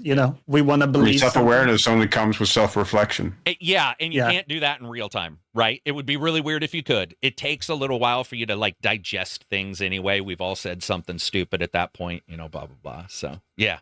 It's funny. Good question, but I think I just deballed it by saying, why are you asking us? It's not what I meant. I just meant, it doesn't always mean it's going to work for you if it worked for somebody else. And it doesn't mean it won't work for you. Look how many multi-millionaires or billionaires or super happy people, we can remove money from it, who went down a line, saw everybody fail and kept going. What did Thomas Edison say? It's not that he failed 500 times, but he learned 499 ways not to make a light bulb. And I'm like, that checks out. That's actually pretty cool. Oh, the other one, I do want to point this out. You don't have to have failure to learn. Fucking hate that. I'm sorry. You can learn from success. You just have to be really self-aware when it's happening. At 1M_1, I guess, I don't know. Welcome to the supporter Discord access. Yeah, if that doesn't give you access, give it a little bit, and then you got to make sure that you're using the same, email with YouTube, and it'll pop you into Discord, and you'll be able to jump in and hang out with us. So let's talk about Xbox. So we talked about this in the Discord about 2 weeks ago. There were some rumors about Obsidian working on, and you guys know who you are, but we were in there, and I was like, this is what I heard, but I don't know if it's real, because it sort of sounds like the Supercell thing we've joked about for years, which is, you've got InXile, you've got Obsidian, and you have Bethesda all in the same company, or all in the same umbrella. It'd be great to see a fallout from them. However, now that these layoffs are happening and the CEO is really dialing into some big titles, the story has come out that Bethesda's working on something for Fallout. So what Johnny and I were sort of talking about right before before we called Silver was, is there anything special we would want to see from a Fallout?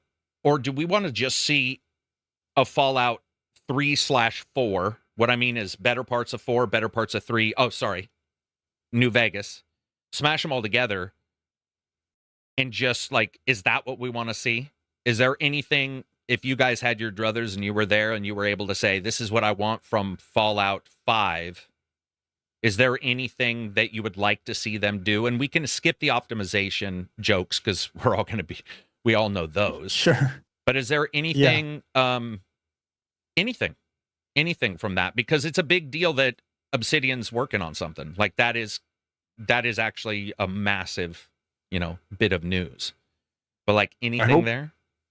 I hope they can move away from Bethesda's tendency to try to cater to everything. By which I mean the ability to join every faction and whatnot. Give us, that's one of the things that people love so much about New Vegas is the fact that you pick sides in that game. You pick House, you pick yourself, you pick NCR, you pick the Legion, whatever. And your choices matter in your relationships to the other factions, how they perceive you. And so a return to that sort of system is something I would be interested in for a new Fallout game for sure. I would actually be very interested if they could move away from the third person action aspect that they've been doing the last couple of mini games. I don't necessarily think that has to be what a Fallout game is. Maybe a Fallout game can be something different. like a more narratively driven game, for instance, like maybe like a Telltale's type like narratively driven exposition game or whatever, mainly played through dialogue. Right.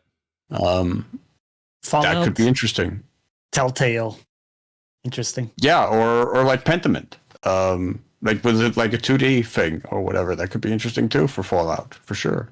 I feel like there's so much you could do with that IP that could be interesting, fun, and engaging. That doesn't necessarily go back to that old formula. So having them rethink what a new Fallout 5 could be could definitely hold my interest. Because frankly, just more of the same, like another Fallout 4 as Fallout 5, that wouldn't necessarily drive my interest very much, I don't think. All right. What about you, Johnny? I like the idea of the committal decisions that impact story and characters and stuff. I think that's always been some of the best parts in those games. So I would love to see that. But I think they also played really safe with companions. And I would love for them to go a bit riskier. You know, maybe make a companion that's going to be loved and hated, right? It's going to be like divisive, maybe. And also like the reactions, I find that you tend to have like the good or like rebellious companion, and you already know straight away the action you took, is it going to be approved by, you know, right, Sarah in, you know, or by this other person, and you can kind of easily predict it. You know what the reaction is going to be because they are a goody two shoes, for example, that kind of thing. I would love to see a bit more just complex reactions, you know, maybe unexpected reaction. Someone be like, you know, normally wouldn't be okay with this, but there's this thing, or just kind of one added layer. I'm not saying going crazy, but like some stuff that sometimes catches you off guard and you don't completely just expect what the reaction is going to be from everybody. And you just know like, oh, I stole this. So now, you know, that person's going to be mad at me, kind of thing. Yeah, I like the idea of them reacting differently depending on the factions and all that. Like if you steal from somebody they don't like, they're fine, but stealing as a whole isn't always fine, which is what we get in a lot of RPGs. Oh, this character is anti-stealing. This character is, and like you said, the rebellious character, you can tell within 7 seconds that when you look at, you have 4 or 5 companions, you're like, all right, I get it. This companion will have a secret that's huge and shocking, and maybe the bad guy. This person will have, you know, a love.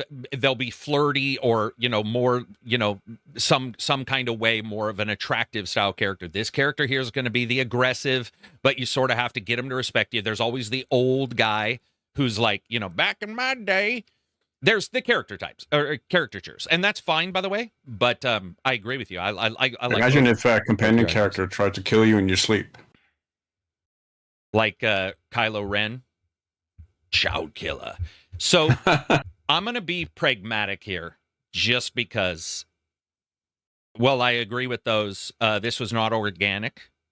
This was the CEO looking at the exact cuts that need to be made and moving on to the Big Bang sequels. So going smaller, probably not going to happen. So I agree with you guys, and I didn't necessarily frame that. So if you have ideas as well that you want to add once I frame this way, feel free, which is sort of under the reins of most likely the typical atypical sequel. I think what I would like to see with 5 is I would like to see a completely different environment.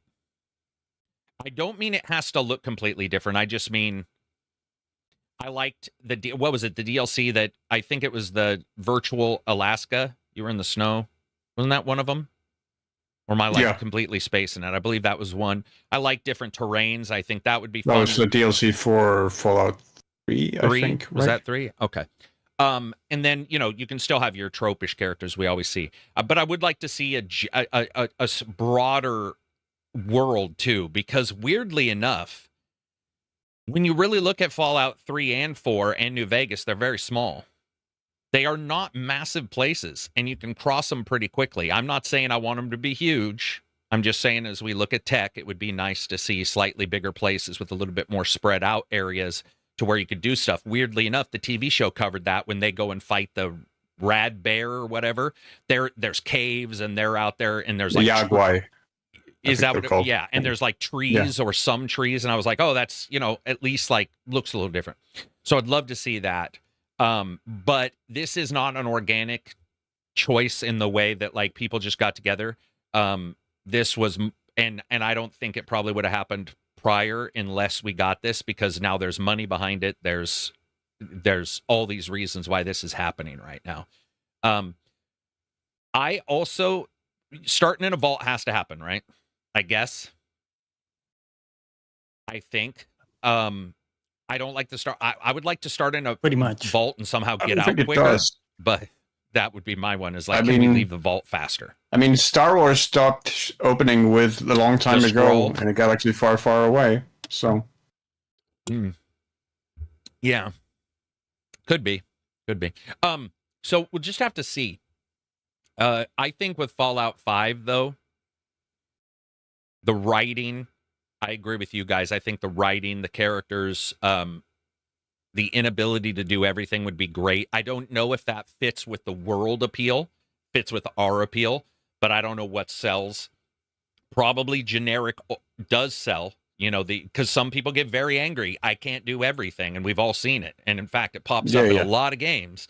We like it. I like it. I also like no fast travel, though, at all. I want to trudge across the world, and some people despise it. So it's like, what I'm saying doesn't mean I think that'll be successful, but that's what I would like.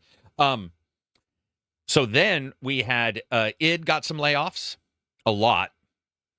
ZeniMax got a good number.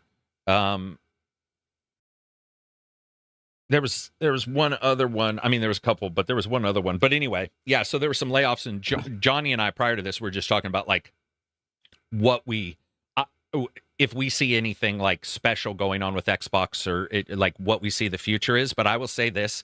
I think she's pretty truthful about what she's saying, and that I guess I would say don't expect to see a future that she hasn't stated. I think that regardless if somebody likes her or not, I don't know enough about her personally. I mean, she's just a hatchet man, really. Yeah, and in that same way, also a builder of these things that the people above her have wanted, and that Phil has always been sort of like hedgy about. And people had issues with Phil being hedgy too. Well, guess what? Now you're not hedgy. But that also means I don't think there'll be much surprise. There'll be surprises, but I think that if somebody says, we're going to focus on our tent poles. We've seen this with Ubisoft, who has done it. We see even Sony's doing it, where they're collapsing down into particular things right now to sort of circle the wagons around these very particular tentpole titles. I don't think I would expect them to do anything other than the sequels that, we expect. I do think that Silver's idea is not as out of the far field as people may think. A side joint title, like a Telltale. I'm not. Well, we'll call it Telltale, but like, let's say a Telltale style, because of Dispatch doing well. The Chinese Princess game, the sequel came out, and it did phenomenally well as well. We saw the numbers for that. I was just like, yeah, China, of course, but still, it doesn't matter. Like, sale's a sale, right? So I would like to see something like that. I think the side game, the side joint kind of idea is awesome. I really love those. And when we see them occasionally, even an Uncharted Lost Legacy, I'm just looking at that going, dude, sorry, but I like this better than the main ones. And I liked the main ones, but it's just, I like these side things. So XCOM style Fallout game. Well, there you go. That's how it started. I mean, Fallout was, isometric. So who knows what's going to be popular? Great. Yeah. You know what's Oregon nailed it. Has Phil apologized about Sony not being physical yet? Exactly. I wouldn't doubt it. Phil apologized for anybody. I think we'll see a resurgence of those kind of games too, especially if Star Wars does well. The XCOM Star Wars game that's coming out. We may see people looking at those and saying, why don't we do it? Fallout in that kind, I mean, Silver brought up 2D, and for a second I was like, I don't know. But then I was thinking Slay the Spire. Like, I'm not a big card game fan anymore. I think I'm card battlered out, or Slay the Spire gamed out. But if it was a Fallout one with the chops of Fallout Shelter, the free, and it somehow mixed all that together, dude. Yeah, that could be cool. That could be cool. Yeah. Yeah. It claimed a statement today that they're around the same size they were with Doom 2016. Oh, okay, gotcha. God, let's hope that turns out to be like a little quicker games. I mean, I liked Doom Dark Ages, but like that'd be cool if it also meant some smaller, maybe Doom DLCs or something. Yeah. Yeah, man, a lot of cuts going on. And then Sony, I think Johnny and I talked a little bit about this, but like Sony going away from physical. So we've got that going on too. So a lot of people and we talked a little bit about not happy. What would it mean if we no longer have Blu-rays, right? Are we just gonna get an empty box?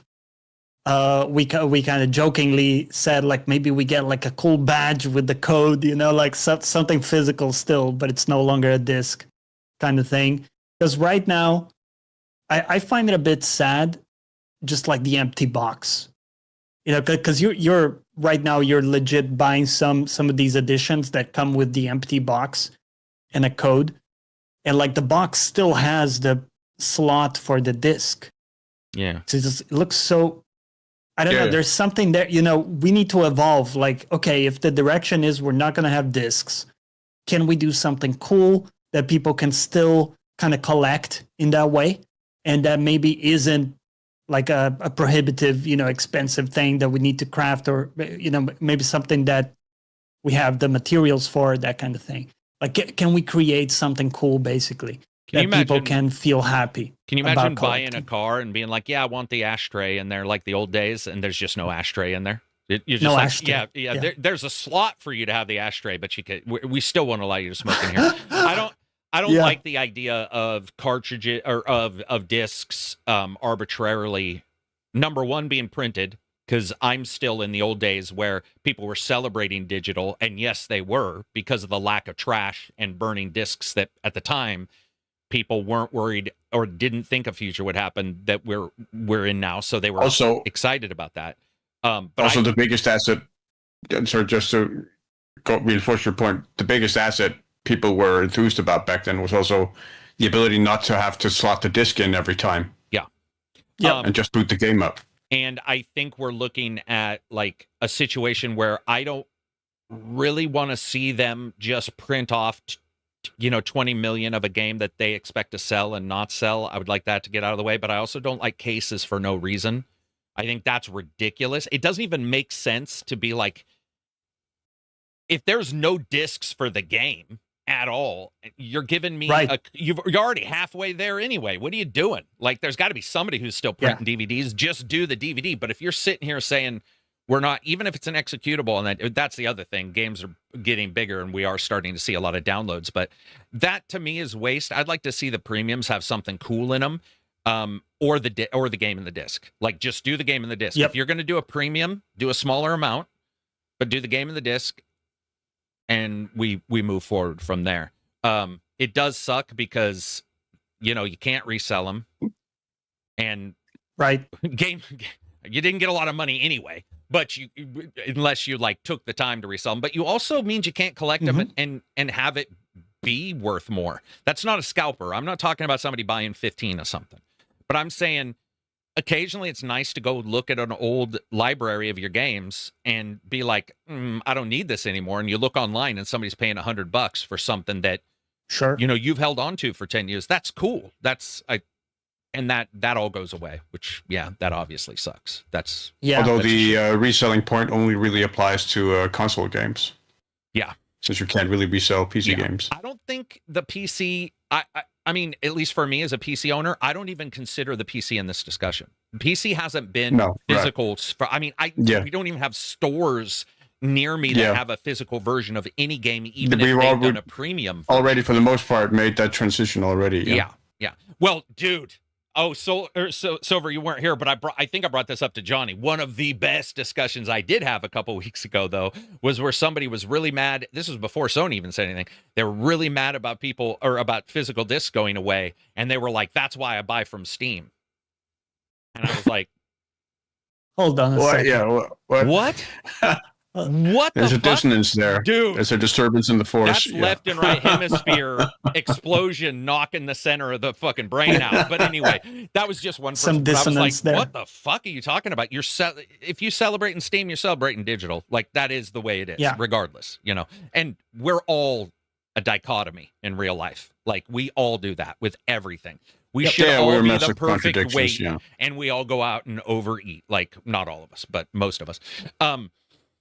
Let's see. At least PC has multiple storefronts. What do you mean? You're asking people to hit multiple shortcuts, which is the opposite of the multiple storefronts. That's crazy. Dude, that's crazy. I like how you did that. That's crazy. Zoli, $9.99 super chat, not $999, which would be amazing, but $9.99. In the memory of physicality, do you remember the amazing player reference card that came with Ultima 7? I loved old game booklets. That is 7, right? Yeah. Oh, that's cool. Yeah, no, I loved old books, and I lost them all, spilled coffee on them, burned them, but I loved them. I still have the game manual for Civilization 2 somewhere, which is about this thick. Yeah. Wow. I have Bard's Tale, Thief of Fate for the Apple II. I've got Might and Magic for the Sega Genesis, which I believe is 108 pages. I think it was the largest manual to come in a game at that particular point. Got a couple.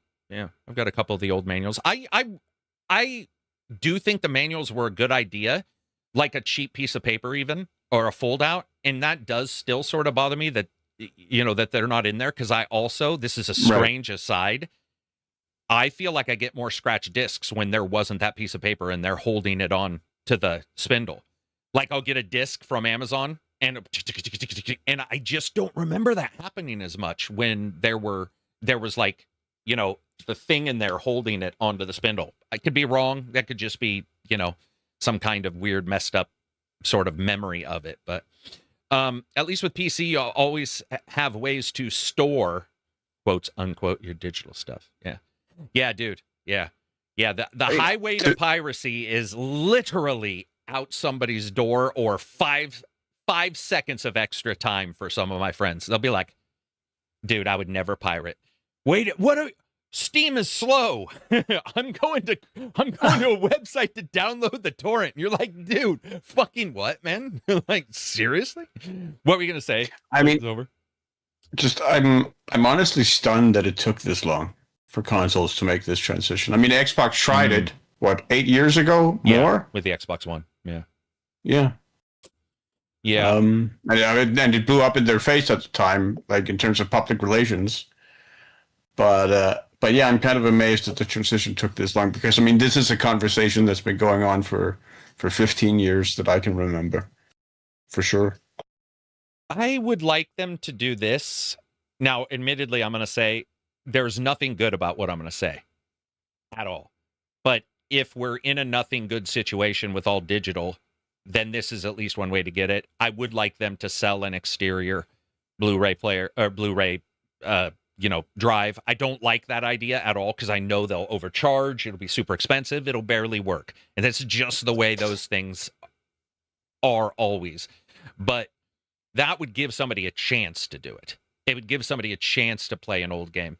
Also, let's be honest, guys, it removes a lot of the backwards compatibility talk and makes it all be under the guise of the developer. I'm not saying they'll go away because you have digital backwards, but I'm saying that, like, they get to control all that. It won't happen tomorrow. It won't happen a year from now. But in a couple years, you know, that backwards compatibility will now require the hardware, which we've had occasionally, but with a lot of systems, you know, they have tried to do the backwards compatibility. We're going to get resales. We're going to get packages. You're going to get the collector's edition, which we're already starting to see normally, but you could see it happen in a lot more, where they put out a poll, or there's a new show that comes out on it based on a game, and they're like, hey, here's the digital, and you're just reselling and reselling and reselling these things. Which, dude, that is life, and that is what I've dealt with in other digital mediums. So I'm not like, oh my God, but at the same time, I am like, oh my God. You know, it's dichotomy again. It's both sides. I've experienced it. Don't want to again, but that is how the world goes. I mean, there's just no denying that that's the way for a lot of these things it'll go. I like digital for the most part, but that's because I still like having a disc sometimes, but I do also like the convenience of digital. So it's like 100%. I have both issues, I guess. Like the other day, I was gonna play a game, and I was angry because I needed to find the disc to then play it. Oh, interesting. And I'm so used to just having everything digital, you know. So there is a convenience, big convenience aspect. That's why I remember so often in the 2000s having to go scour the internet to find no CD cracks. Absolutely, for my games. For your games. I could play them without slotting in the CD every single time. So that I didn't have to go through all the 50, 60, 70 boxes I had to pick out the game I wanted. I recently, and this is a real thing for me, I'm not saying it's any excuse, it's just an experience. I did have with 2 Skylanders games and a Assassin's Creed game where the discs must have got scratched and they wouldn't work anymore. Right. And there wasn't a digital version of one of them on my platform and the other 2 at all. And I was like, fuck, man. Like, I'm just shit out of luck. Like, completely shit out of luck. You have to go online and find that used version, and then you have to hope your system you want to play it on has a disc reader or what have you. So, yeah, it's a lot, man. I mean, I know people are really. I want to point this out. People are mad right now, but when you've been here for a while, you realize that you're mad on a Monday, and you see a lot of people on a Friday say, "Well, we're stuck, so I'm still gonna." So you hear people saying, I'm never going to buy another console, blah, blah, blah. I don't know. For some people, I'm sure it's true. For the majority, we'll just have to see. But it definitely pissed off a fucking lot of people. Like, it was definitely... Much like it did back with Microsoft. Yeah. Now, remember when Xbox did that ad where you could lend a friend a game? No, that remember was Sony. That was Sony. And Microsoft was doing the digital certifications, and Sony said, "Here's how you lend a friend a game," and they just handed it. Right. And crucially, we won't be able to do that anymore, right? Because it's all going towards, here's your code. You have a license to play the game. It's not really shareable in that way. Do you think there is a world where Xbox does some type of physical presentation, and it can't be Blu-ray, right? Because I think that's only Sony doing Blu-rays. No, they have a different style of Blu-ray with a different encryption. Microsoft's holds a little less data, but they're still technically what you would call a Blu-ray. But there is no new Blu-ray. So they could make them in theory? Well, they could, but there's no new Blu-ray. There's no such thing. No media is moving forward. The Blu-ray consortium, there's nothing. Is dead. It's dead. Yeah. There is no disc-based media that is for entertainment that is driven the console like it has every year prior. It's all digital everywhere else. What about like a cartridge similar to Switch? It could be like a USB. You have your game there, and you can still play it, let's say, offline, like years from now, right? You could still plug that in. Let's say it won't be patched or anything, but at least you still have the ability to play your game. Would you want to pay for 216 gigabytes of RAM? Because that's what you'd be buying if you bought a cartridge. RAM in the sense that it's a memory. Similar type of memory, like storage. Yeah. That's why they call it the Switch tax. When you buy a cartridge, the Switch has always tried to do their prices a little higher, and theirs isn't even great. To do a great flash or some type of RAM or some type of memory that held these big games like a Call of Duty, dude, that cartridge would be $150. So I guess your question would be, real quick, your question is, not question, thought would then technically be, would it be worth paying that extra to get a forever version? Right? But how you can buy cheap USB drives that are pretty big, right? So that type of Is that flash storage? Okay. So the difference between a USB and what we're talking about is about 50 times the read speed. But why do we need? Because I'm thinking, can we make it slow like hours? Would be that much, huh? Yeah, you would be. So if you did USB 4x4, you're at 40 gigs, but it's not 40 gigs because they use the conversion. If you try, and then that's also RAM on a stick. It's not like it's not like the flash carts that Nintendo uses, which are they get a slightly better deal because that's what's used in cameras. So what you're talking about is basically a USB stick, which, by the way, isn't necessarily a terrible idea because I think when Solar, sorry, I talked Solar. When Silver and I and Reg, we all started this podcast, we had talked about the Switch 1 and 2 and how they were storing, and I had always been like, wouldn't it be great to just have like your USB, you plug it into Kiosk at your job or at your store, and you can sort of download a game. There were a couple companies looking at that, and literally the read and write speed is so slow that as the games get to this giant size, you would have an issue. You could do it. You could do it, but the faster you wanted that device, the more expensive it would be. And currently a blank USB that's 256 gigs at a super fast speed is already over the cost of a game with no game on it. So you can get cheaper ones made from China and stuff, but that's just that. Yeah. Do you see what I'm saying? Like it's like it sounds like such a great idea because you and I live in the world where a USB stick was $8 for 32 gigs or whatever, and now if you wanted a 256 for like your Call of Duty or whatever, I can't remember Baldur's Gate, whatever big game is out there. Yeah, so the price starts to be almost exponential, going up with size. And you can't add, meaning you can't just go, we don't want 64 gigs on this USB, we want 65 because of the game. You get 64 or you get 128. You can get a 96, but then you're buying a different size chip, and now that cost is up because you're buying from a different supplier. And Nintendo can get away with the cartridges too because their games are smaller, right? Well, their games are smaller, that also? But they're also... And the entire game also isn't fitted on there. That's true too. Some of the games aren't even on there. Yeah, that is true. But they are also augmented by the idea that it's the same general format as all cameras and camcorders in the world take. They are your typical SSD.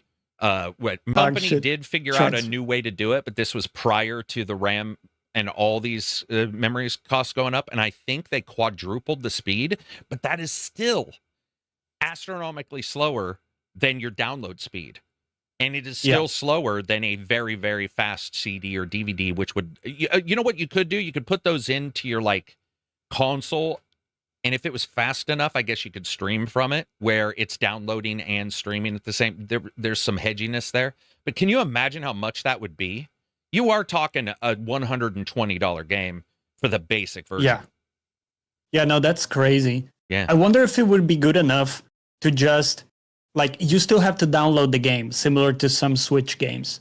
But you do get a cartridge, like something physical that you can collect. You can store. Yeah. And it's just shit memory. Maybe it's shit memory, and it becomes something cool that like you plug in. There is something I think people like. Agreed. Right about whether it's a cartridge or put in. They do. They also I think collect. They also like the idea of, I think, of having options. Yeah. I think a lot of it is the. I think a lot of the affront people feel is the idea that an option is being taken away from them. Yeah, for sure. Even if it's an option they aren't using, they like the idea of the option being there. Yeah. It's. I mean, I get it. And it's definitely going to come to bite me at some point where I'm going to have, for whatever reason, there's going to be something that I want a disc for and not have it, so I can sort of be preemptively mad. Pretty easily. It's pretty easy to make me mad and think about it and be like, I know that this discomfort is going to happen. So, it just sucks. But do you think this could be a differentiator for Microsoft? Yeah. if they decide to like develop some type of physical thing. I do. Compared to Sony. Microsoft supposedly has a disc to digital converter that's coming out here very soon. So you put your game inside, it certifies it, and you put the game somewhere else and it plays without having to be in your system. Blah blah blah. Whatever. It's not the same thing. I'm just saying Microsoft is looking at it. Everybody's looking at it, but this is a weird time, guys. It isn't the same as what we've seen before. This is quite literally the entire industry that would drive a part of the console is not moving with the console. Blu-ray is not moving.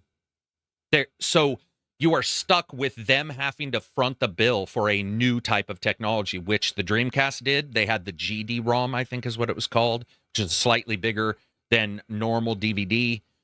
You've got Sony and Microsoft have slightly different ones, but they're still based on the consortium's overall idea. There's nothing. It seems like it died out. They were just like, because a movie can fit on one.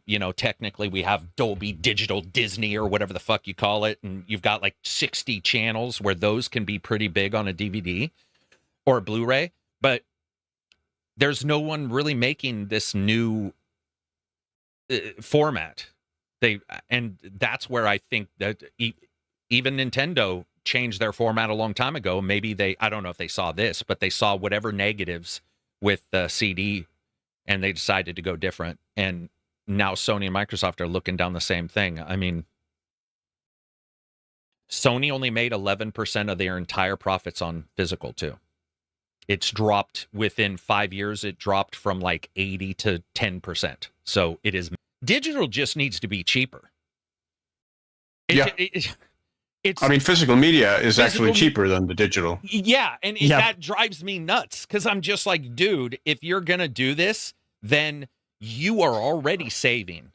And people broke this down before. It's like, $8 for this, $4 for the disc, and then, shipping, depending on if you're shipping it from your place or Amazon, who's paying, all this kind of stuff. It's like at least $10. At least $15, whatever. Dude, why are digital's never, or most of the time, not cheaper? And it's just like, but dude, I don't understand. It's a single download. Sure, you have server costs, but you've got one copy of that. You're serving it out a bunch, and then at some point it's going to stop. You're not going to serve that out as bunch.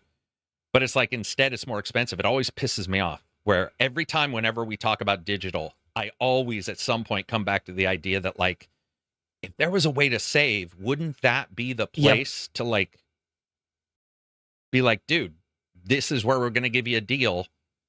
This is where we're going to give you a deal. But, we live in a world where premiums don't have the disc. So and that was prior to them even stopping everything's this. backwards. Everything's backwards. Yeah.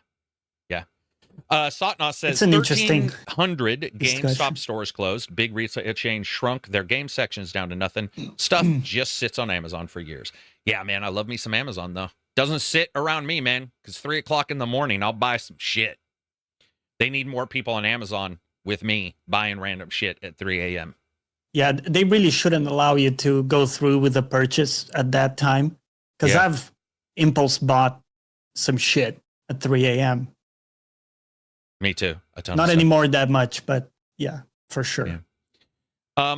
Michael Kelly does say that all his digital games are dirt cheap, 80% off. I will say PC has more, not more all the time, but has better sales on digital. Nintendo games then. So yeah, true. That's exactly right. And they're not. That's where we got to see when console removes this one other option, as Silver put it, where you're removing an option. Does anybody believe they're just going to be like magically drop the price? They suddenly control that market and they control the pricing on that market. And then are they going to start driving up the prices at that point? Yeah, I was stunned a couple days ago. It wasn't this game. What was it? I can't remember. But anyway, the digital was the same price as the physical, and they were making a big deal about the physical, still being shipped. And I was looking at the price. It was like $59.59. It wasn't Black Flag. I can't remember. They monopolized the storefront. Yeah, how are they going to use that monopoly? Yeah. Are they going to raise the prices even more? So,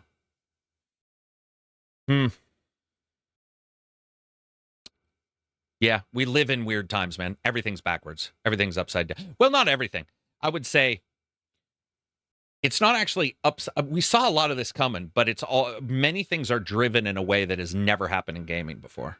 Like, and can we all agree it's the weirdest, worst, perfect storm of all time? It's a fucking weird post-COVID RAM shortage.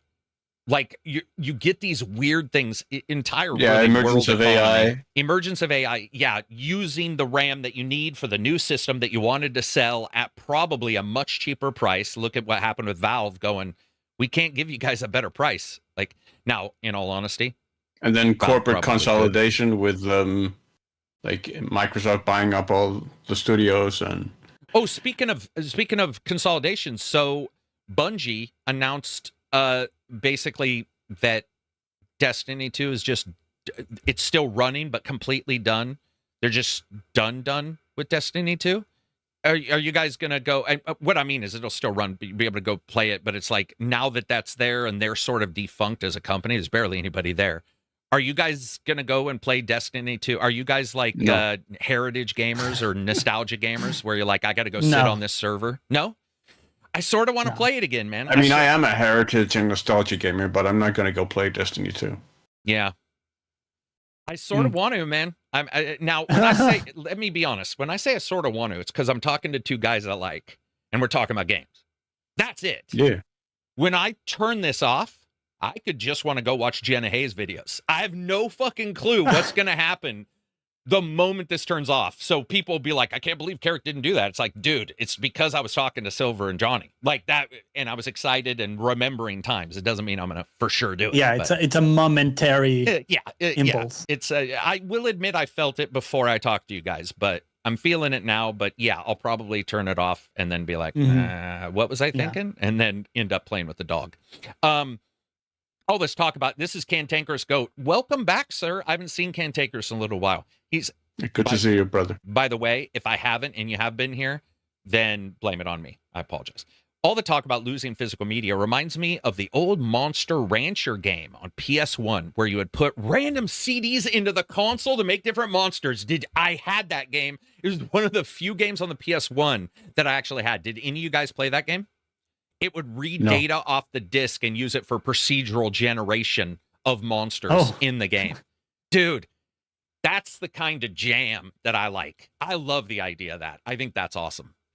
Man, thank you for that memory, man. I got to go look that back up. That's the kind of stuff that when somebody says, or like, it happened recently where there's not Mutopia. It was one of the games Digital Devolver did, and you could have yourself in the game. You could like, not just naming yourself, but you could take things. Oh, darn it. I can't remember, but I love that kind of, I like the idea of putting other discs in there and it reads it. That's such a good idea. Eternal says, websites like Loaded and Instant Gaming are great for sales. Yeah, I'll probably have to start doing more sales at some point. I don't know. I don't like owning games, man. A ton of them. I mean, I only buy the games I'm really going to play. So like, I'm not one of those guys that, what's the term? Humble bundle.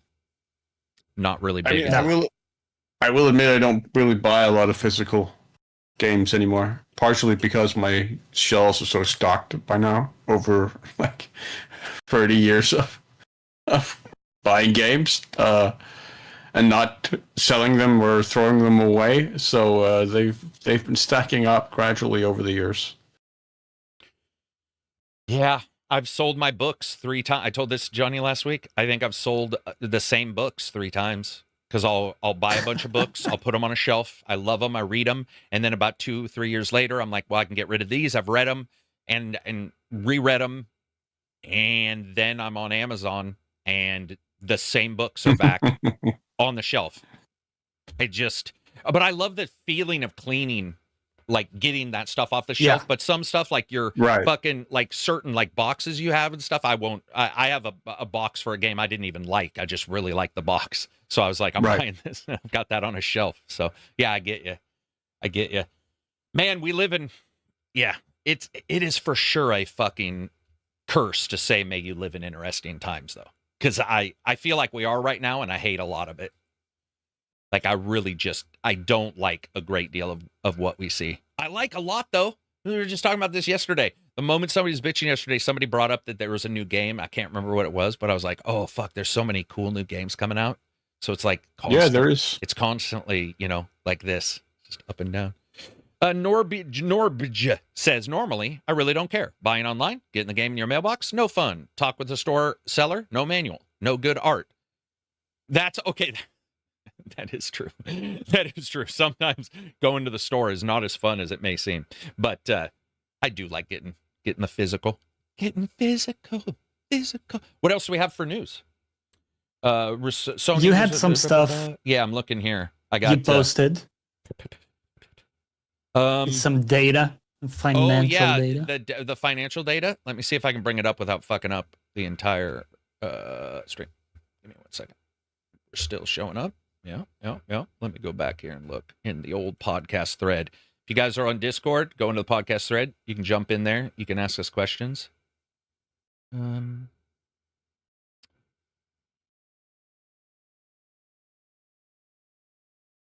There's mine. All right. Here's some video game news / numbers that I think are pretty interesting. Let's see. May 2026 public summaries show U.S. video game spending at about $4.2 billion, up 3% year over year, with year-to-date spending around $23 billion, up 4%. May hardware spending reportedly grew 38% year over year, and that's largely because of Switch 2, which offset, it's up, but Switch 2 sold so well that it offset the 43% drop in PS5 hardware spending and the 50% drop in PS5 unit sales. Xbox spending rose 7%, but units fell another 12%. So that just means that people bought expensive shit a little bit more, put some money in, but total units sold of their devices fell another 12%. Can I point out, though, this is some of the worst sales I've ever seen for PlayStation. Like, and by the way, this was prior to the physical disc thing. Like this is just insanely bad console sales. 007 First Light was cited as May's top full game seller and the strongest James Bond game launch. And then Forza Horizon 6 and Subnautica 2 each cleared $100 million simply in Steam in May. Damn. Isn't that crazy? That's good for them, man. It is. Good. Yeah. Both great games, both completely different ecosystems. Like that's some insane numbers. I'm really happy for them, man. I really like Horizon, and I can't wait to see. I don't think we're going to see a motorsport, and I don't think we're going to see those. I don't think so. Games. Yeah, it's crazy how like broad the audience of Horizon is, because still now, but when it came out, everybody was playing it on Twitch. Like Souls players, people who usually always play Souls games, they were playing Forza, that kind of thing, which you never see. It's crazy. You never see that with other racing games. Doesn't matter if it's rally games or even Gran Turismo. You just don't see that. But the game just has that appeal. It does. It does. We saw it even in ours where multiple people were like, I've never played a racing game or other than like maybe the old Crash and Burn or Burnout, sorry. And for whatever reason, Horizons are their jam. People out here, this is Flexing Mecha. It says, people out here, man, complaining about no physical, but I just bought the entire Star Trek collection on VHS. God damn. Have fun rewinding, though. Have fun watching Smudge-O-Vision. VHS is that's some low ass resolution. 640p. And good old adage: be kind, rewind. Yep, be kind, rewind. And they charged you. Yeah. People think microtransactions are bad now. They charged you for not physical rewinding your fucking tape, man. $3. Wow. At our block, $1.50 at our Blockbuster for not rewinding the tape. Oh, if you wanted it rewinded? Yeah. Oh no, you had they never charged us. They'd be like, there was a big thing when you dropped it in the bin, and it was like non-rewound movies will be charged on the account like $1.50 or something like that. It was crazy, man. And of course, it didn't ever stop me from not rewinding them.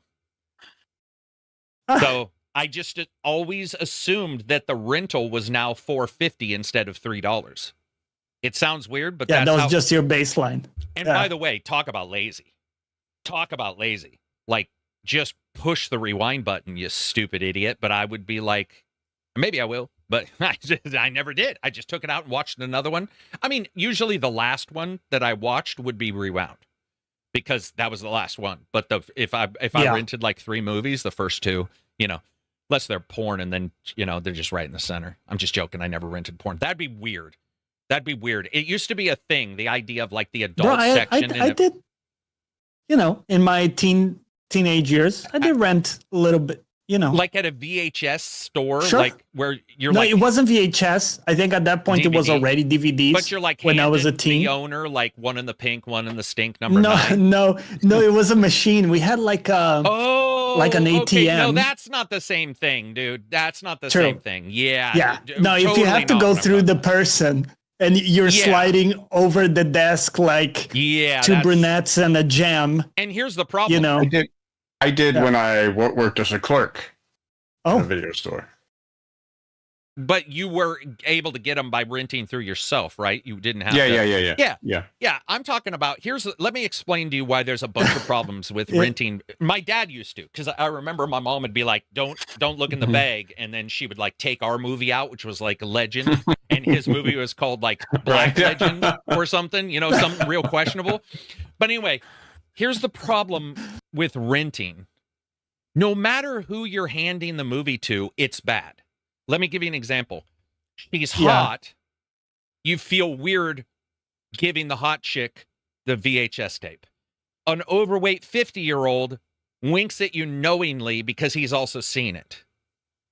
Do you see what I'm saying? You fucking and the I young see what guy, you're saying, but I never felt self-conscious about all this. The young guy. This is a joke, dude. I'm not. Silver took it serious. That was just me doing a spiel. Of course, you can do whatever you want, but to continue the joke, imagine giving it to a young guy who's looking at you going, I don't need those. I got chicks. So like, no matter what, you're sort of on the shitty end of the pole. Well, that was not on purpose, by the way. That was not a pun that was on purpose, but that did come out really weird.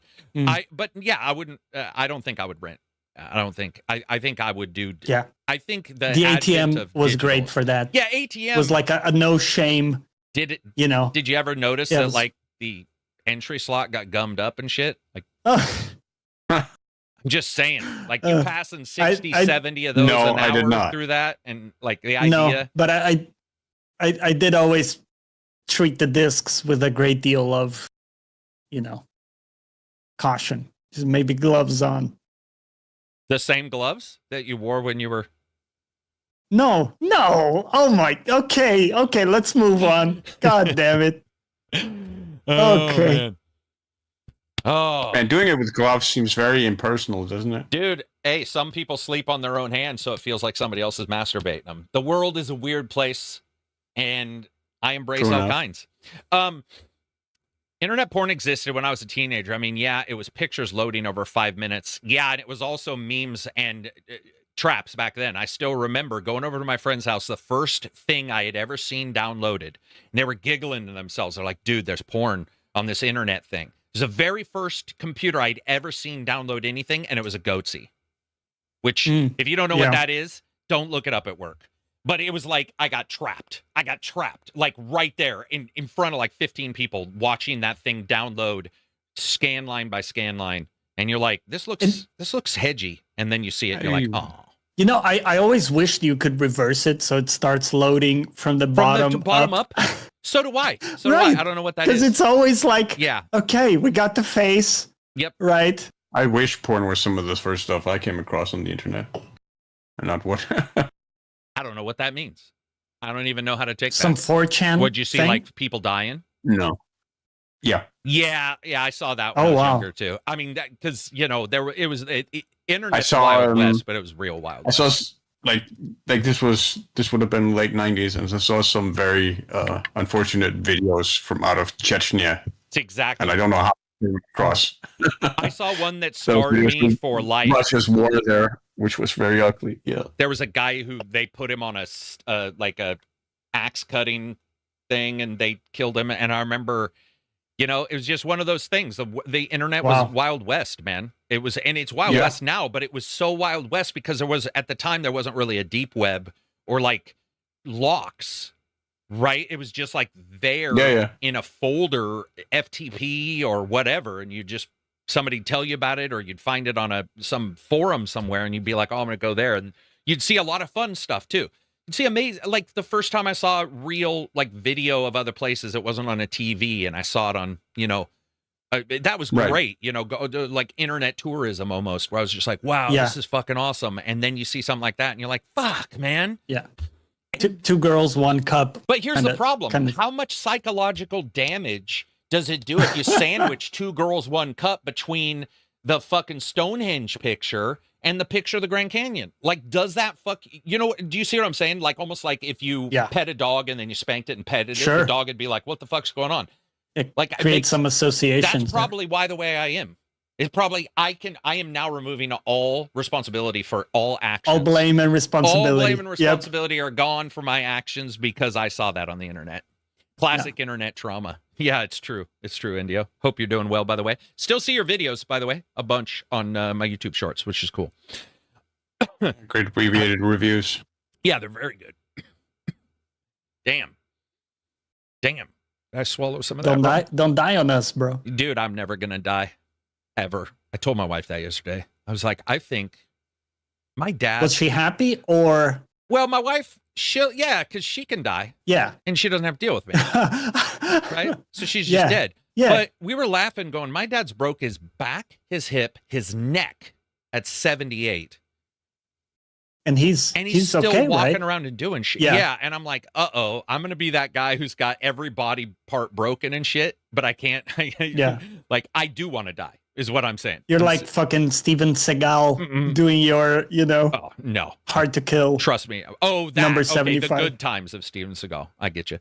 By the way, in the Xbox discussion also, one of the sad things is that Avowed sequel got canceled.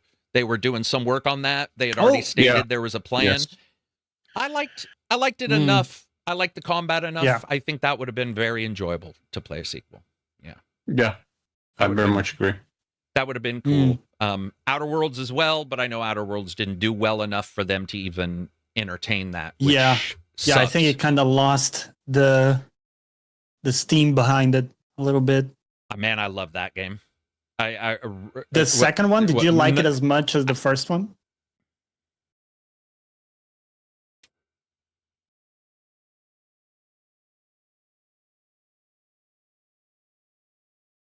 The first one will always have, it's your first time, man. Yeah. But the second one had some quality of life. And the second one had a great first skill gap that I really, really enjoyed. Where if you didn't have a skill, a certain thing happened. And if you only had a skill here, a certain thing happened. And I was like, that to me is awesome. Dodger says, Jason Schreier said people are still working on Avowed 2, even with it being canceled. Believe who you want to believe, but yeah, we'll see. I remember thinking Avowed was just going to tide us over until Elder Scrolls 6. I mean, yeah, if you play Avowed 1 frame at a second, for next 2 years, 2, come on, being even if they put generous. Everybody on it, well, no, longer. Right. Yeah, longer. Because Bethesda does delay sometimes, and then you just look at what the expectation for that game is so high. Yeah. Like, what about ZeniMax? Because that was part of the question from guys? Yeah, ESO. That got a pretty big cut too. Yeah. Do you think they're still going to be pumping out new content, or more so just maintenance mode? Maintenance a lot and smaller, but so a lot of MMOs right now are in this weird. They're still doing well, but they're not expanding. Gravitationally. Like it's no longer that MMO explosion. Yeah, you see it with DC Universe, which just keeps putting stuff out, highlighting here. Now we have Star Trek Online, which just passed some particular anniversary. I'm assuming it's more than 10, but it could be 10, where they also stated there's a big change that they're doing with how the episodes, and they're bringing stuff back. there's a way of making some good money on a game without being like, here's a brand new expansion that some will play, but many will just rush through, versus here's a particular thing. Look at Star Trek Knights of the Old Republic. They sold the basic function, form, maintenance, and updates of that game to a different company, and they've had nothing but success. So I think there's some places where you can do well without like the expansion creep we get in a lot of MMOs. And I'm not saying I dislike expansion creep, but at the same time, it can be a little bit much unless you're in that one MMO. Like, you know what I mean? You let's say you go to play the game, you turn it on, and there's like 6 40-hour expansions, and you're like, okay, that's great if I want to continue playing it, but I don't even know if I want to, and I think that might push some people back. So I think just sort of like leveling that out. They were doing well at one point. I think they were still doing well now with the cuts, but I don't know. I don't hear much. So, for example, Final Fantasy XIV had its peak, I think, back in 2021. Okay. Had this massive peak. And even after the release of the newest expansion, it was called Dawn Trail. Okay. I think that was 2024. The numbers, it had a little peak, but it wasn't as high anymore. And it's gone down quite a bit since then. So you definitely kind of see a trend that it's going down significantly. Which game? Overall. All of them? Or are you talking about one game? Final Fantasy XIV. But then 2021 was also has the context of COVID, right? Yeah. Yeah, absolutely. And that's the one you like, Yeah, I think right? that played a big role. It's the Final Fantasy you like, right? The one you're talking about right now? 14. Isn't that the online one you like so much? That's the MMO. I don't like it very much. I'm a bit controversial. I don't like it very much. I played a lot of it. What are we talking about? I thought you loved it. I thought it was maybe you did just play a lot of it, and I, for some reason, assumed why would you play a lot if you didn't love it? I had a bit of a love-hate relationship with it. Okay. Mostly, fair. I didn't like it. I didn't like the gameplay ever. And I was told that the story gets incredibly good. Yeah. With new expansions. Right. And I kept playing expansion after expansion, waiting for it to get good. You're like, it'll be... And it was cool, but it never got to that level. So it was overall disappointing, but it was a good journey, but it's not a game I would return to. Yeah. Well, okay, gotcha. I was not. That was a lot of my experience playing World of Warcraft back in the day, where I only really played it for like the role-playing server and the interactions with players. The actual gameplay just bored me to tears. Role-playing servers are a blast, though, you know. Yeah. What else do we got here? Well, they can be. They can also they can be very mixed. Because you have the contingent of the diehards, who are the ones never break character, get very, very angry at people who do occasionally break character, and create a very, very toxic environment. And then you have, a contingent of players who seemingly haven't noticed they're on a role-playing server or just don't care. Oh, ouch. I see what you're talking about. Yeah, that would suck. Not getting the... Yeah, and then you have the way those personality types mix sometimes can get very toxic. So they can be a mixed bag, but when they work, they are like some of the most rewarding gaming communities, I find. For sure. Yeah, I absolutely agree with that. What else do we got for Discord? Did we answer all the Discord questions? Yeah, we got to everything.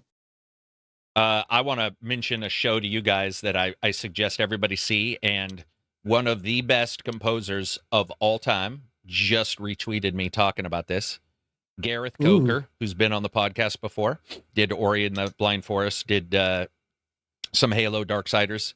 He just agrees with me. It's called The Capture. You guys heard of this? It's a spy show. So it's not a spy show like you think. Have you seen Person of Interest? Yeah. It's a little bit like that, but if you think of the technology means, it's probably 3 years in the future, so barely. But they don't pretend like that. They pretend it's basically right now. And that's all I can tell you. Because if I told you anything, it would spoil it. It is as good as Paradise, Johnny, because I think you've watched Paradise, and I think I told you. It is as good as Paradise. I don't think I've ever been that stunned at a show in a long time. Where I turned it on, and you guys know me, I'm not a big fan of, nothing against it, but British or European shows. Accent sometimes is hard, or different words for things. But is it a BBC show? Because I think it's on the BBC here. But it's definitely like, British. Yeah, because it's MI5 and stuff. But then, someone big is in it who's an American actor. I'm not going to say who, but what a surprise, man. But anyway, The Capture is about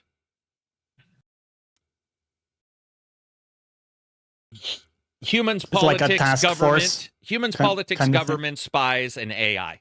That's the most I'll say. But holy shit. Even the second season, the first episode, I was so like, what the fuck is going on? Like, how is this even happening? And how are they going to explain it? And then they did, dude, it's fucking legit. I mean, it was like, it's up there with like, what the other one, Startup, Upload. Yep. Person of Interest.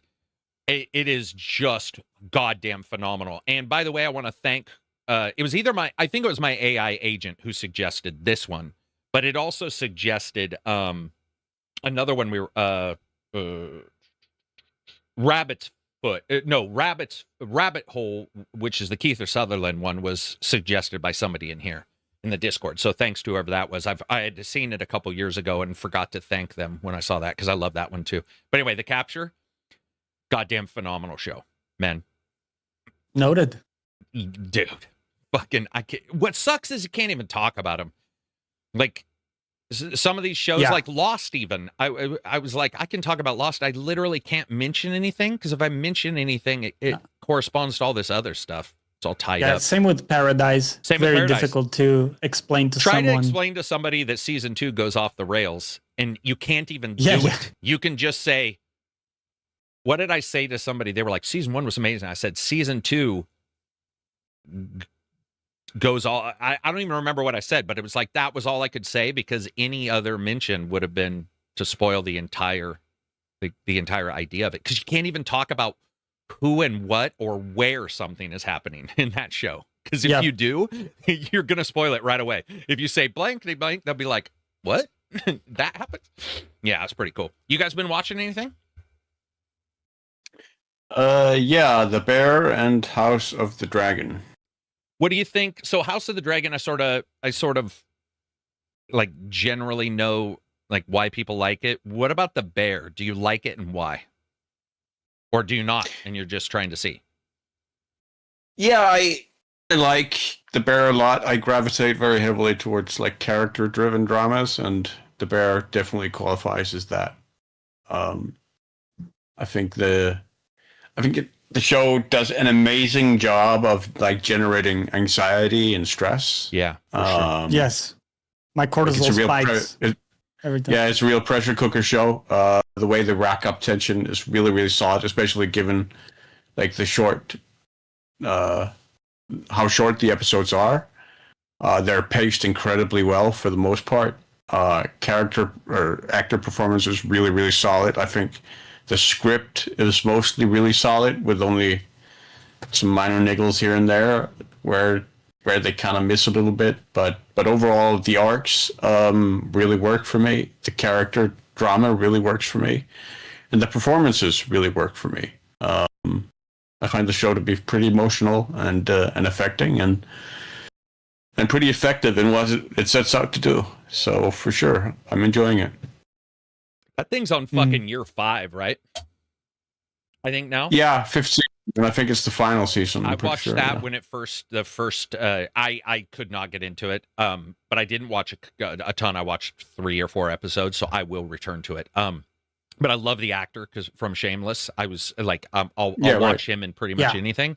Almost all of them in pretty much anything. And I definitely feel the stress thing because the very first starting of that, if I remember, is him chopping food and that person is getting out of there without being killed if they were near me. There's no way I would not try to kill that person.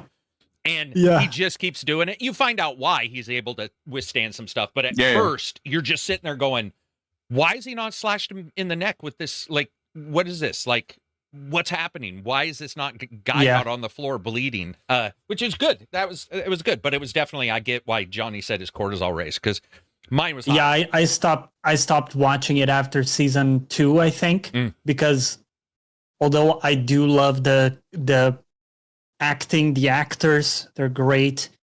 And I know that kitchens can be like that. Yeah. The way they, I know it is based on how kitchens truly are and like how toxic the environment. We're trying to make this restaurant work and you're shitting on me. Why? Because the sauce was a bit dry. Fuck off, right? Let's focus up. Let's get some shit done together. And what I get from shows like The Pit is that like people are actually coming together to do, to get stuff done. I absolutely see where you're coming They're from. being pragmatic, right? Yeah. Like, I hate your guts, maybe, like Langdon or whatever. But, we're doing this thing because the health of the patient is more important than whatever's going on with me at a personal level. With them, it's almost the opposite. It's like whatever's going on at a personal level with them takes the forefront and is more important than what they're trying to achieve with the restaurant, with their lives, with each other. And that pisses me off because that's the part that kind of pushes me away. That is also sort of the central evolution of the show and the central sort of. Are you saying it gets better? Yes. Isn't the central thing is he doesn't want to work like that anymore? Because I thought I saw an episode where I don't want to give out too many spoilers, but like the central sort of evolution of the show is that it starts out very, very disparate and very antagonistic, and it sort of becomes more communal over the course of the show. I am absolutely sure I've seen some YouTube videos or maybe a breakdown of that, and that's how I felt I was seeing too. That's what I felt I was seeing. So that's very cool. I think part of the appeal of the show for me is also that there are a couple of episodes of the show and whatnot that are centered around Copenhagen, where I live, and Copenhagen has sort of over the past 15, 20 years sort of become a gastronomic capital of international cuisine, really. Like we have a bunch of Michelin restaurants here now. Like it's all over the place. So it's an environment that I've sort of gotten familiar with as well and can sort of recognize. Not that I've ever worked in a kitchen or whatnot, but I've talked to people who have. I did enjoy that arc where the desserts guy goes out on a trip to Copenhagen to like learn stuff. Yeah, on the that houseboat. Was a really fun, really fun arc. I was going to say that I'm not saying this hasn't happened, so there's no reason to. I'm just saying for the most part, I do find that when we are all talking about shows and or movies, there are words and tensions and discussion and explanations that indicate to me that there is a level to how a show or a movie can deliver emotion that I have not yet found in a game. So you said, oh, I can't, I didn't watch much, or I didn't watch more of The Bear because of blankety blank. And I was like, listen, I watched Shameless, which was as bad, if not worse. It's a most perfectly named show of all time. It's very toxic as well. It's beyond toxic. It's like these are the worst humans ever, like as a group, and they're not even a family in that way. Like they're a terrible family. But I don't think it's non-interactive. I don't think it's because I can't interact. I just think it's literally how, like just the luck of the draw. I'm not saying there haven't been amazing games that have been like, oh, wow. But Abs used to always tease me for not really getting too emotional in games. And I think of Last of Us 2 or whatever. And I'm just like, yeah, okay, whatever. But then I see a show. There's something about that. And maybe we're at the Uncanny Valley moment where the next gen mocap will trigger me and I'll be like, oh, now I see a person and now it works. Or maybe it'll be a better writer. I don't want to say a better writer, because I actually, weirdly enough, think Amy Hennig at times, there's been moments where I'm like, that hit really well. Like, it definitely certain games that have hit well, but not. Was there a game that hit you guys really hard? Maybe the story impacted you that you remember to this day? Like, there's only one that's ever impacted me. There are multiple. Yeah.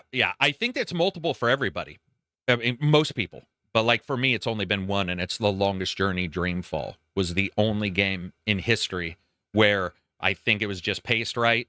The situation going on with the girl was just, they explained it well, what it's like to be depressed, which I had seen a lot of, and yet she was talking about what it's like to have it, and the apathy in discussions, but not being California girl apathy. It wasn't shallow. Yeah. It was apathy towards the desire to know more. It was so well done. And then it was supernatural, which admittedly, I like supernatural shit. So it was like different universes. Yeah. Longest Journey was one of my favorite games.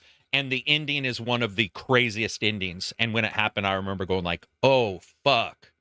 That was legit. I think Detroit Become Human did a...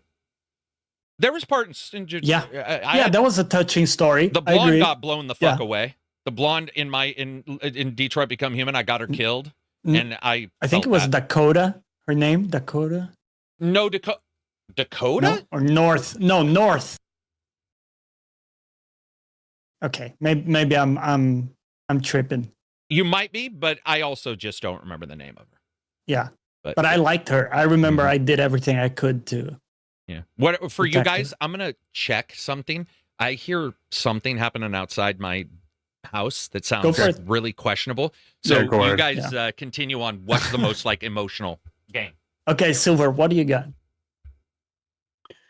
Give me a moment or like I said, there's a couple. So I mentioned one I haven't talked about on the podcast in a very long time. Lion Song is... Yeah, I remember you talked about it. Yeah. Was it a point and click? Old 2D point and click, cell shaded indie game. Was it the one really, about music or follows? It's in 4 episodes, and one of the episodes is about a musician. The first episode is about a musician. Oh yeah, it was like writer's block kind of thing. Or no? Yeah, kind of. She has to like write a musical piece. So yeah, it's a kind of writer's block where she goes away on a retreat so she can write the music for her violin solo. And then there are some other characters like a mathematician. And then at the end, in the 4th episode, it's revealed that the game doesn't specifically say when it's set, from what I remember, but it's set. It's very obvious that it's very early in the 20th century, in Germany and Austria and Europe. But then at the very end of the game, it becomes clear that it's right at the onset of the First World War, and that some of the characters are going to go to war, others will be affected by the war in very different ways. And then it comes up with all the, like, there's a text that gives you all the context of World War I, the casualties, the impact on the civilians and whatnot. And that really deeply affected me because of how it drew the parallels to those civilian lives that it had portrayed in the game, and then how those lives were then drawn into that war and into the statistics and whatnot that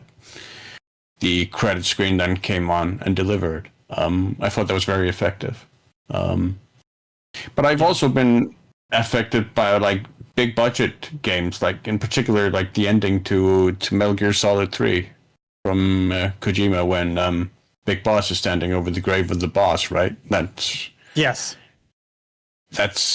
a moment that hits pretty hard and hits effectively from Kojima for me. It's probably his best story moment for me that he's built in any of his games, for sure.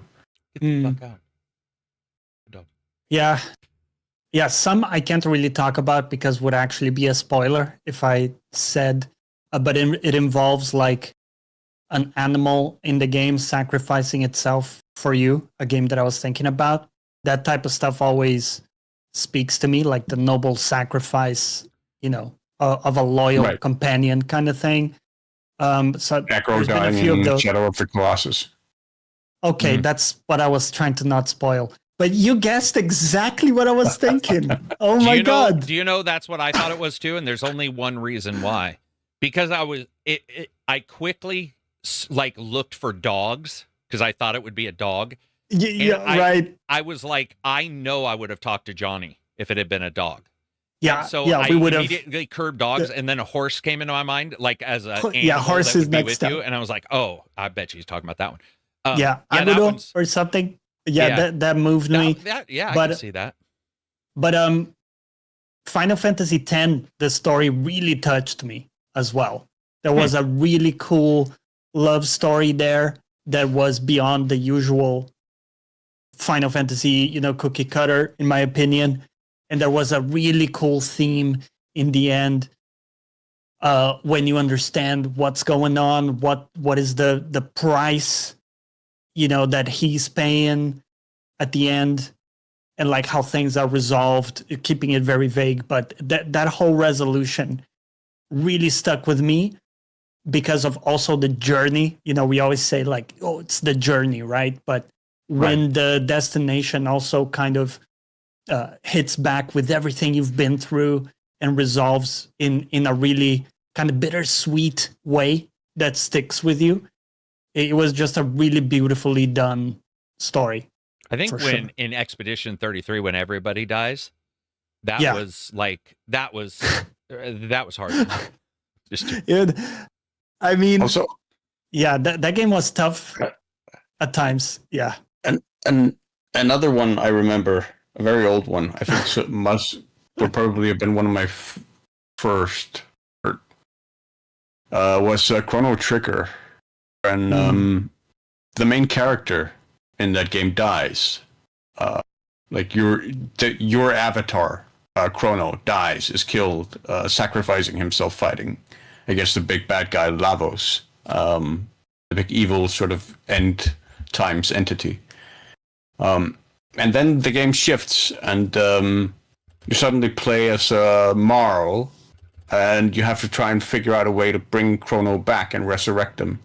And you go through a lot of trials and tribulations suddenly, trying to get him back. And then there's that moment when they actually resurrect him, and everyone sort of gathers around him for a hug, which I found to be really, really effective just through pixel art and just through how they tell that story.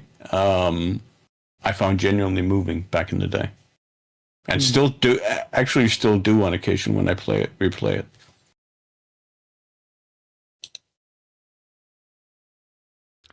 Yeah, I don't really have any other than the one. They're very hard to do. I mean, I think games are just harder.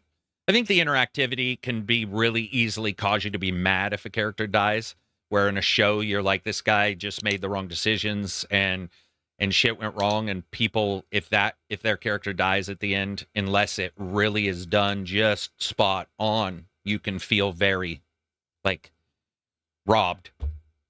Games are just really hard in that way. So I'm not dissing on games. I don't even think games are worse written or whatever. In fact, I think sometimes it's amazing that over 4 years you have a cogent fucking story in the first place. I mean, I know a lot of people feel very strongly about how Mordin dies in Mass Effect 3. Who's Mordin? That didn't hit me all that hard. The Solarian scientist. Wow. Mordin's the Nazi guy, the guy who is gassing the suburbs or something. Don't you get him? And he's trying to kill all the people in the suburbs with gas. He helped. No, he helped. Yeah, but he helped. Well, no, he's trying to build a cure for the plague or whatever that's in the quarter, and then he helped engineer the genophage against the Krogan. Yeah, I remember that part. Yeah. Yeah. I honestly forgot he died. Sorry. Does Sorry, he always little die? Because he says he always. I think it had to be me. I think he always ends up sacrificing himself. Does he always? To couldn't remember. Try and undo the genophage. Yeah. Okay, couldn't remember if he regardless always of your choices. Yeah. Yeah. Yeah. Yeah, I thought that That didn't hit me that hard, but I've seen, but that is the Mass Effect moment that I see the most consistently people cite. I see usually people talk about Mass Effect 1, the ending, which I thought was done well, but nobody died. It was the opposite, where you thought, it was possible. Yeah. But yeah, Mass Effect, I would say that one, and then weirdly enough, that game was, those games were weird anyway, because they have fake Rex, they have Rex and then fake Rex, and you get all these switch in and outs, which we see a lot in these sequels of those kind of games where they're we need to have a different set of companions every time, and you're like, why? If I like the guy in the first one and we joined up, why can't I have him in the second one? Oh, no. We want to, you get that kind of bullshit. But it's also the another one that people frequently cite that did make me cry as well is To the Moon. I don't even remember that one either. I don't remember. So To the Moon is another pixel art 2D game where you basically play as a couple who have to help an old man sort of engineer his memory. Because of Alzheimer's? So that he can... Now, he's dying, from what I remember. Okay. Different game. And he wants to have a memory of... Because he always dreamed of going to the moon. Oh. So he wants a memory of actually having gone there. I think that you then have to engineer for him, and then as you do that, you sort of go through his entire life. And it's very similar to the introductory sequence to the Pixar movie Up, in a lot of ways. Yeah. Just in video game form. Yeah, I think now that I think about coupled with Christopher Nolan's sort of Inception. I was going to say, I guess. No, didn't make me feel much. Shoot. I was going to say Red Dead, maybe? I was going to say Oxenfree, but it was more just living in the lives of these kids, which I think they did well as Life is Strange. Yeah. So let me tell you, Red Dead's weird. I don't think the trope that he had to die, even though Dan believes he had to die, and Dan's the writer, so God bless him. They were like, well, he can never get redemption. Dan stated that he was sort of an unredeemable guy trying to fix some stuff, but he always had to die. Personally, if it were me, I would have loved that game to have ended on the song When You're Riding Home. I didn't necessarily need to see him. I did like that his kid you're the young boy later, and you can take revenge, which I did, of course. I took revenge on that fucker fishing every time. I was like, yeah, you're dying. For sure. But I didn't really have to have that happen. But yeah, Red Dead had some good parts. Red Dead 2, I was not touched nearly as much as everybody else in Red Dead 2. That one there was a couple good one-liners, but I was just fucking could you please die? Because he was just always dying. I felt like dude, this is a real illness in real life. By now you could have cut the part out of you that, what the fuck, man? It just took forever. But that's because it's a game and it's how you play it, and you can extend a poison in a game. So that's not my fault, but it's it's an interactive game, so things can feel odd after a while. But I totally understand why people felt that one for sure. Where I get, I see it. Advent Rising, actually. God, I'm glad I remembered one more. So there's two. Advent Rising definitely made me go holy shit, that is really well done. Oxenfree. That's what I mentioned earlier, but I think Oxenfree is more about. I think they did such a great job of portraying kids without sounding like a 40-year-old writing kids. Right. Yep. Which happens all the time. And I know people disagree with me because I've seen this pop up about Life is Strange. I think Life is Strange, a little too much hella. I think Hella's a little overused by the time we get to the third game. You're like, I don't know if that's so, in. But that first one. But that first one nailed it. And it nailed the nostalgia more maybe even than their talk. Their talk was better than some, though. You get that times, guys, when you see that movie or that show or that game that's trying to pretend they're kids. And you're like, kids don't talk like that, man.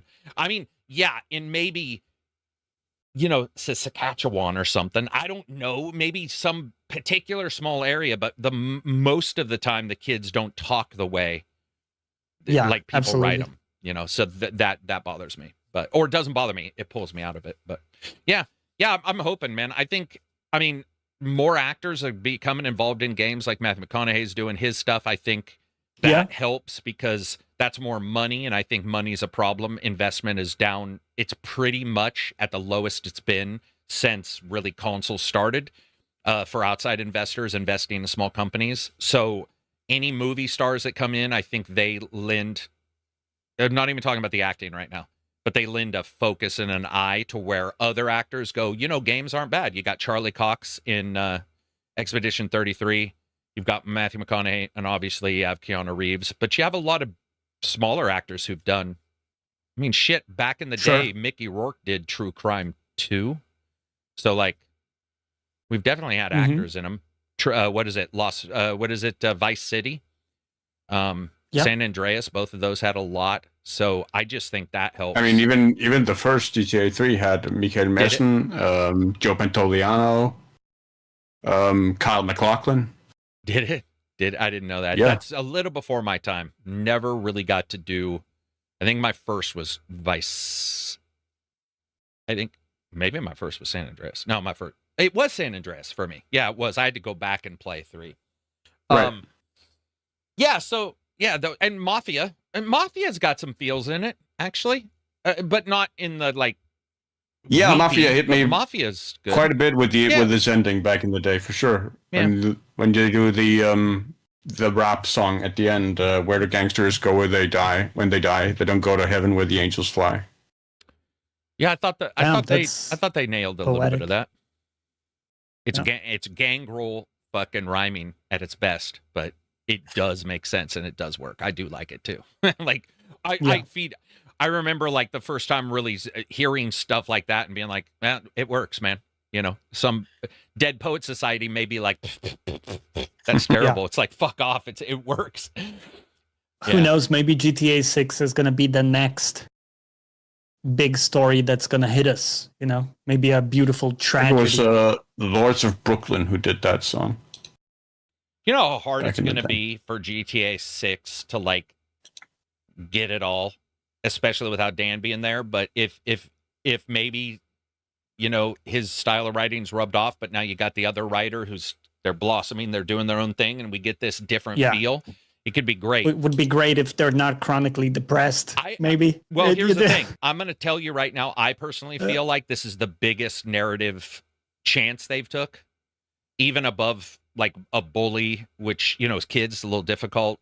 I don't think LA Noire was super difficult because you have a thing, and at that time, but you get the guy and the girl, and I think a lot of people have come off GTA 5 with at least one of those guys they really like, because there's 3. Yeah. When you only got 2, it is just one huge, you know, you've got a huge other segment that if you're like, what if you don't like either one of those? Or what? Because if there's 2, that story is more contained. Or what if you know, you're like, why would he be with it? You know, because that kind of stuff can cause people to bounce from movies, from games, whatever. But I also just have a feeling it's going to end with a trope. I will say really, truly do. With Mafia, I didn't really get emotionally affected by the ending so much as it was that's the perfect thematic end you could do to the story. For Mafia? Was my feeling. Yeah. It wasn't that I was like crying over Tommy dying at the end. It was more, spoiler! That's the perfect way to end it. 22-year-old spoiler! Yeah. Well, more than 22 years. That would be, 25, I think. I think it's 2001. Goddamn, I wasn't even born when it came out. I'm only 24. I just look real old for that. Yeah. Yeah, you look it. Yeah. Just one leg. Yeah, man, I don't know. I thought they did great on Mafia.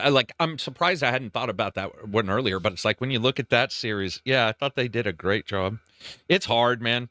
I wouldn't want to be a video game writer because you don't even have a clue if your story is going to be experienced, because what if the gameplay sucks balls? You know, what if you're like writing a story for Mind's Eye that happens to be great, but Mind's Eye is what it is. And you're like, I wrote fucking Shakespeare. And they're like, but you encased it in poop. What were you going to say, Silver? And not only that, but, whatever you're going to have to cut out this piece of the game. Yeah. And that's segment that you... Yeah. And there's a really crucial narrative beat there, right? Where can I put this now? And now we have to integrate this into the narrative in a different way. Or maybe we have to just completely cut it out and do something different. So you constantly have to adapt in that medium. Emma Stone was in Sleeping Dogs. She was. Kig, what's up? And the British cop. Yeah, and so was Tom Wilkinson. Emma Stone was in Sleeping Dogs and the British cop. That's so different. This actress was in Sleeping Dogs. So was this British cop. I don't know what he means by that. Is he talking about who you're mentioning? This Wilkinson? I don't think so. Okay. Or that's funny. I don't know who it is. Telltale Games, Walking Dead was an emotional role. Oh, you know what? Telltale won. Tom Wilkinson was an amazing British actor. Also was also in Michael Clayton. Played Benjamin Franklin in the John Adams miniseries on HBO. Yeah, I guess I don't know him. I would agree on Telltale. Yeah, I would agree. Yeah, Walking Dead, definitely. That was those games can get pretty close. Wolf Among Us, I don't remember if I felt anything. I don't even remember the end, but I do know I liked it a lot. So, like that's something. I like the character. That game's old. Like it's really a long time ago. It's too bad that it seems the sequel petered out. And they say it's happening after this remake, but like they've been saying it's happening. It's the Beyond Good and Evil 2 of Telltale. So my assumption is that it's petered out. I think overall the idea of a remake and then doing the sequel is a good idea to get people on who don't have to hear us all talking about how good it was, but it's been out for so long they just don't really want to engage in it. I think it's a smart move on their part if we get a sequel, because like at some point, goddamn, we'll be on the remake of the remake. What else do we got before we wrap it up? Do we have anything amazing? I mentioned the show. I was thinking about Detroit Become Human. Yeah. Why haven't we got a number Stupid 2? Dog. Because I think it did really well. It's still to this day talked about as, this great game. Look up the company, man. What happened to them? David Cage. Darren Dyer. They were the ones who were going to do the Star Wars Eclipse game. Yeah, like Silver said, they had a bunch of shit with like internal ways people were treating sexes and all kinds of shit that's gone on there. And Star Wars Eclipse, now you've got like some people saying it'll never be done. Some people saying, what are you talking about? We're working on it. I just don't know with all these games what to believe when you hear all the rumors, but you do look at their output, which isn't high. They had a great trailer for Star Wars. One of my favorite trailers for a Star Wars up and coming thing ever, where I was like, oh shit, but like we haven't seen it. I think Detroit was a one-off story too. The honest truth is, I think that their overall theme for Detroit Become Human. Yeah, I mean, all their games have been one-offs, right? Yeah, that is true too. Now that I think about it, but they made a great game. I mean, Detroit Become Human is top tier. I don't know if I'm not as fond of it as you guys are. Yeah, I don't know if I don't remember if I felt very much. But Luciton says, "What's with all the spoilers? Literally zero spoilers." Well, unless he's talking about your horse dying. Sorry, Luciton. The 22-year-old game. I mean, horse dies. Yeah. Deal with it. Tragic.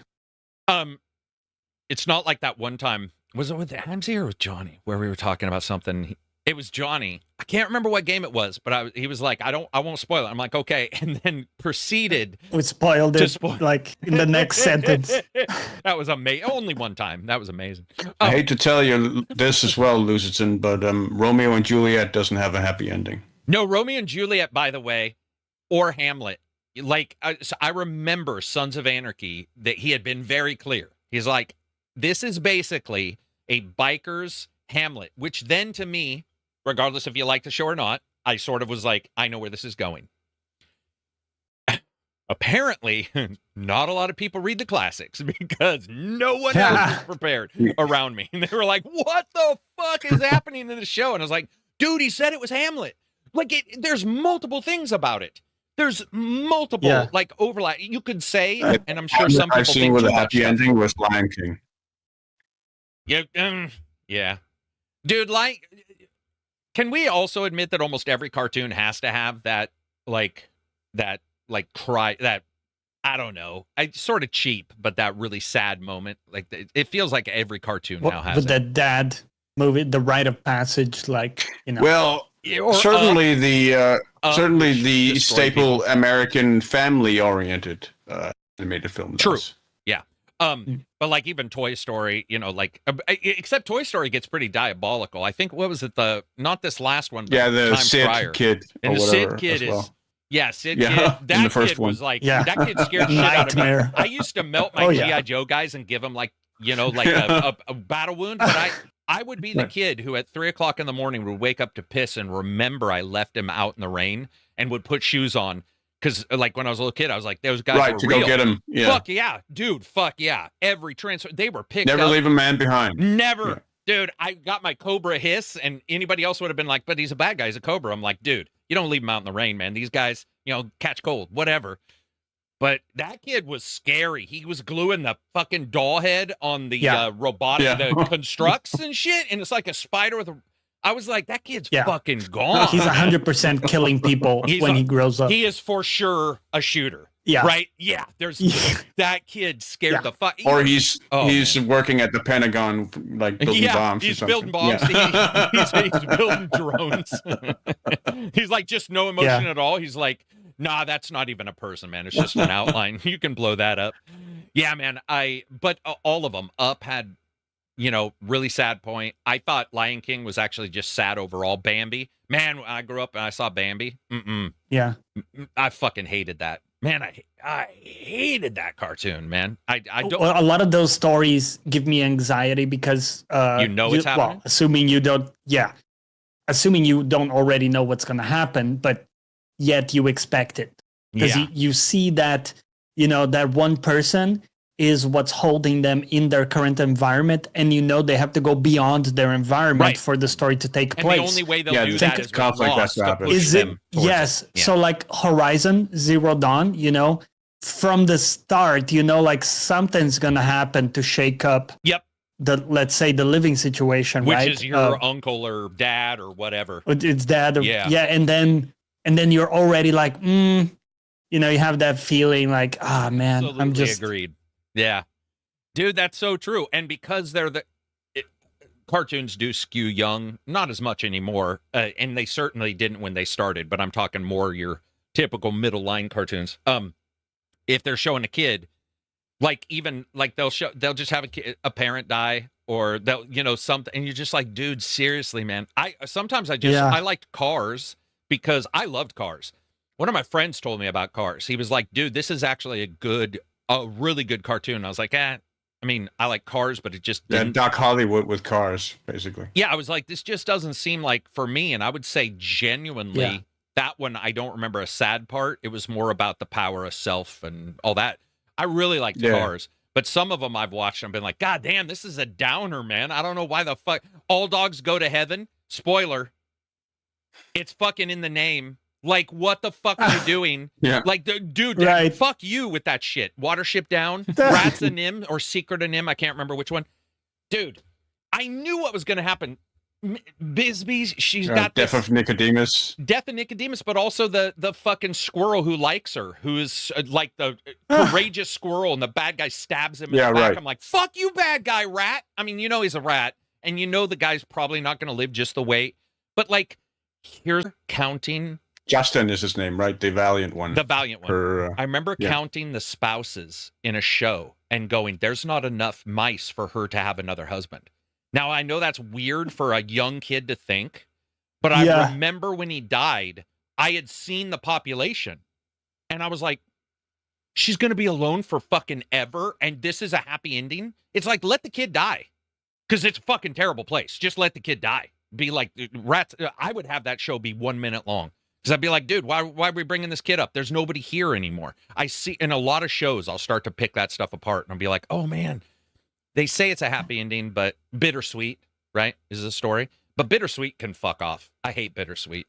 I don't know. Bittersweet, it to me is so troped out that like, I like it when a show just has a happy ending sometimes. When they're like, yep, we did it. I mean, it can be goofy, but you know, where you can get the guys I hate to come break back, it to you, but the new GTA is very much looking like a Romeo and Juliet kind of situation. I don't think we're getting a happy ending. Both of them aren't getting out alive.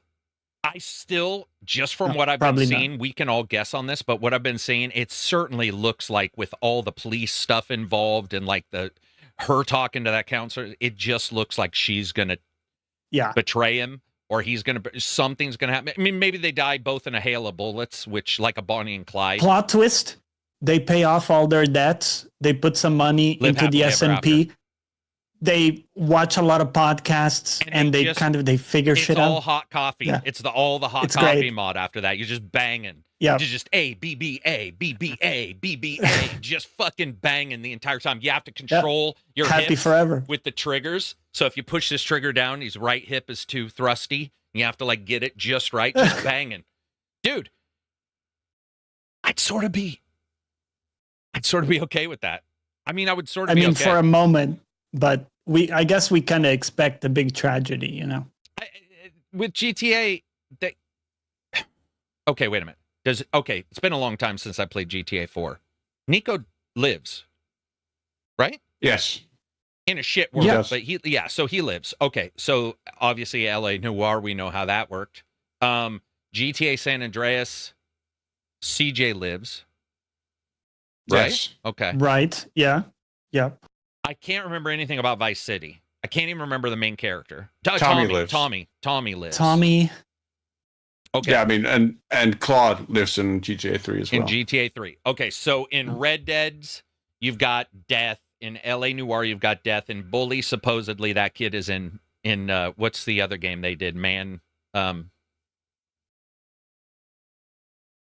They did another game where supposedly the kid from Bully is like a killer in it. But that's like internal lore. Then you got GTA. I think Cloud does appear at a house party in GTA 4. Oh, really? If I remember right. That's good. That's how. It's like a short cameo. So really, GTA 5, with your choice at the end, is the only real one then.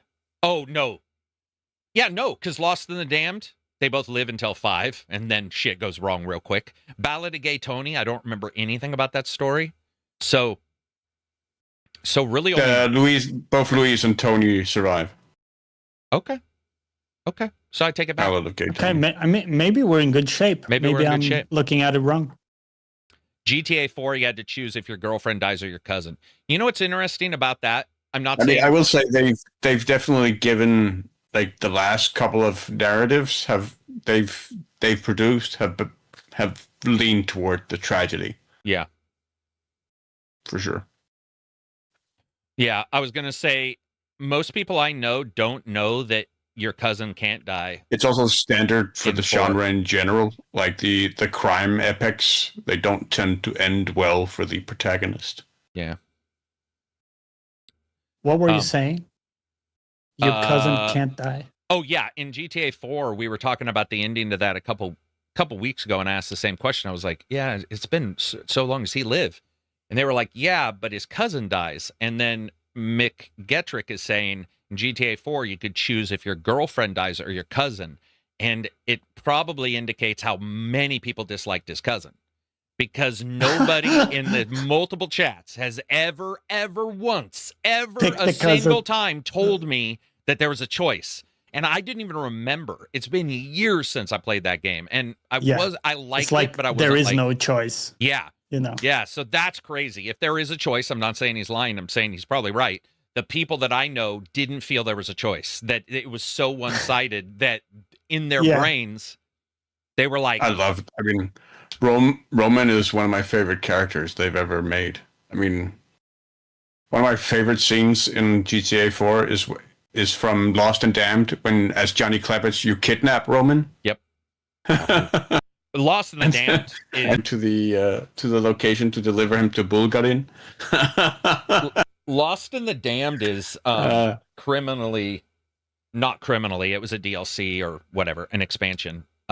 It's under discussed unless we bring it up. And I thought there was a lot in Lost in the Damned I loved, but I also like the biker, the idea of the biker side of GTA. I thought that was fun to experience. I thought Ballad of Gay Tony was great too. They just do good games. So yeah, even though I'm sitting here worried about the ending, like Johnny was saying, also a very could be fine. Probably will be. It was almost a little too familiar for me because we had probably one of the biggest biker wars in the world here in Copenhagen. You did.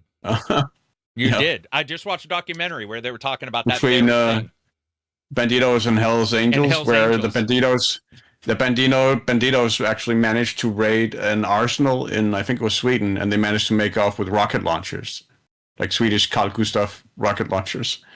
And they used them here in Copenhagen to blow up a Hell's Angels clubhouse while they were having a party with, they had invited civilians. There were 100 people in there. And they just blew it up with a rocket launcher. No matter what story a person has in life, you will be trumped by anybody who tells you a story about stealing an RPG and shooting it who's a biker. That's fucking 50 degrees past any story I've ever told. If you lived through it at least. The Bandidos also raided, one of the most infamous Hells Angels bikers was a guy named Jünke.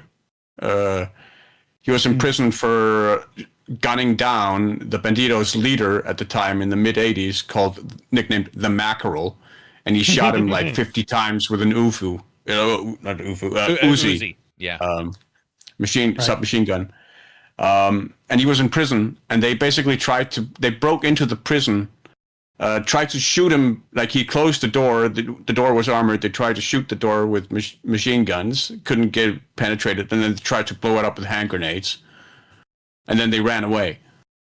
In a pretty spectacular raid action as well. And that, coupled with them blowing up the Hells Angels clubhouse, really brought the hammer down in terms of law enforcement all over Scandinavia. And ended the biker war effectively. Dude, there's been a biker war, and there's been an emu war. Crazy, crazy time, man, in Copenhagen and Scandinavia back then. The only crazy time ever in the history of Scandinavia. What do we have? Is that it? I think that's it. We talked about. God damn, man! The 3 hours went fucking fast. What do we? Blasting. From me, you're going to see...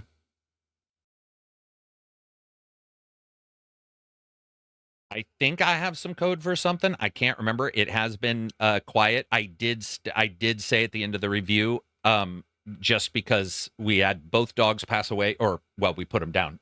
In a short time, we got a puppy, and there were times where I'd get a code and it would be a short time, and it was my weekend for training the puppy, and I was like, I'm not going to do a review right now. So yeah, I do get it that people haven't seen as many games.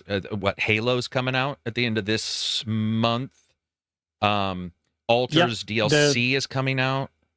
The Star Wars XCOM one.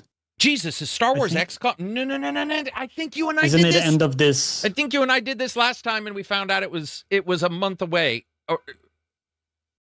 I don't know.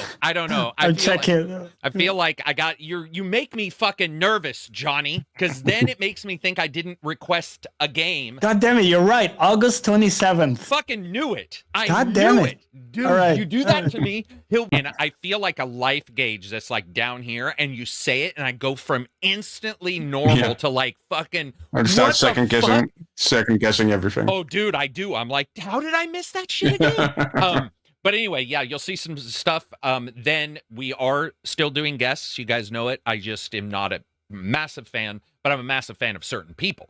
So Steve from Night Dive wants to come back on. He contacted me 3 or 4 weeks ago to come back on, and honestly, it's just been hectic. And then I'm going to get Andy to come back on. Talk about Thief. That would be great. Yeah, we want to talk about that. And then with Andy, who left Bungie in the last couple months, worked all over the industry. Well, he left Bungie before that, but he left Bungie, got laid off from EA, I believe. And he's going to come on and talk about the industry. Andy's been on 2 or 3 times. Steve's been on 2 or 3 times. So we're going to have both of them on. And I was trying to get Reg on. One of the things I do want to tell, yes, certain people, like, people be like, why doesn't Reg come on a bunch? Reg got into games, making them, and he's really into AI right now. And sometimes he won't play games for months. So for especially a couple months ago, he wasn't playing games at all. So there was nothing. I'd be like, what game have you been playing? Nothing. And it's like, okay. So with Reg, be aware if he comes on, the conversation might not be the typical what we're doing. Absy's the same way. Absy's got a whole new life, and he's married, and he's I was talking to him like 2 days ago. I was like, hey, what's up? And he's like, I'm in Italy on a vacation. So it's like he just got back, I think, 2 days ago. So we do want him to come back on, but right now, everybody's sort of doing like, not games, not as much game stuff. Yeah. It's like a couple, 2 or 3 times I reached out to somebody just recently. I was like, hey, do you want to come on? You've been on before. And they're like, I haven't played a game in like 9 months. And I was like, do you want to? And here's the thing. You guys, we would love talking to them about non-game stuff. But it is a gaming podcast. So I am looking at doing the occasional side podcast where somebody would come on. It'd probably just be audio, but instead just do the hour there and have them come on and we could do a side potty. Yeah, because dude, you're gonna make somebody mad. It happens all the time. Like no matter what, though, somebody who's always like, fucking always mad about whatever you're talking about. And you're like, dudes. I mean, even when we make it about gaming, someone's gonna be mad. There's there was somebody who was so mad a couple weeks ago. It was you and I, me and Silver were talking about something, and it's so weird because we're pretty open about like, here's my opinion, whatever. But whatever we were saying, the person did that typical fucking, I hate it. Where it's like, you're like, I don't know if I really like kids. And somebody said, oh, so how many kids have you killed? And you're like, wait, what? It wasn't even close. So we were talking about something. They did that. And they were so mad about it in multiple comments. And I was like, dudes, you're just so tiring, man. You're so tiring. Because if it were me and I had my druthers, I would say what I want to say on social media. But sometimes you can't. Like sometimes I just want to be like, yeah. Well, actually, I say that. Now that I think about it, probably should have gotten these games in before the baby came. Who? Did somebody have a baby? No. No, I think it's because we said 9 months. Oh, 9 months, huh? Yeah. I mean, 9 months mean, I don't know. Absy probably didn't have sex before marriage, right? That's a joke, by the way. I hope people picked up on that one, especially Absy. Anyway, that'll be it for us. Hope everybody has an awesome week. Watch Johnny this weekend on Saturday. We'll be streaming one of the most boring games known to fucking man called League of Legends. He might also stream Black Flag, but there's a chance, most likely, that he's going to stream the most boring game of all time. Both of those. Bro, enjoy my journey learning that beautiful game. Fucking journeys have an end, champion. Dude. You're the Odyssey of League of Legends. The best it's don't still going. Carrick. Yeah, no. You step into the dojo. They've got it, and that is the juice. No, there's no end. No, that's Karate Kid number 9. At some point, you say, "Stop making the fucking things. We're done." You can't. Sometimes, at some point, you just leave the wax off. Exactly. Anyway, that'll be it for us. Hope you guys all have an excellent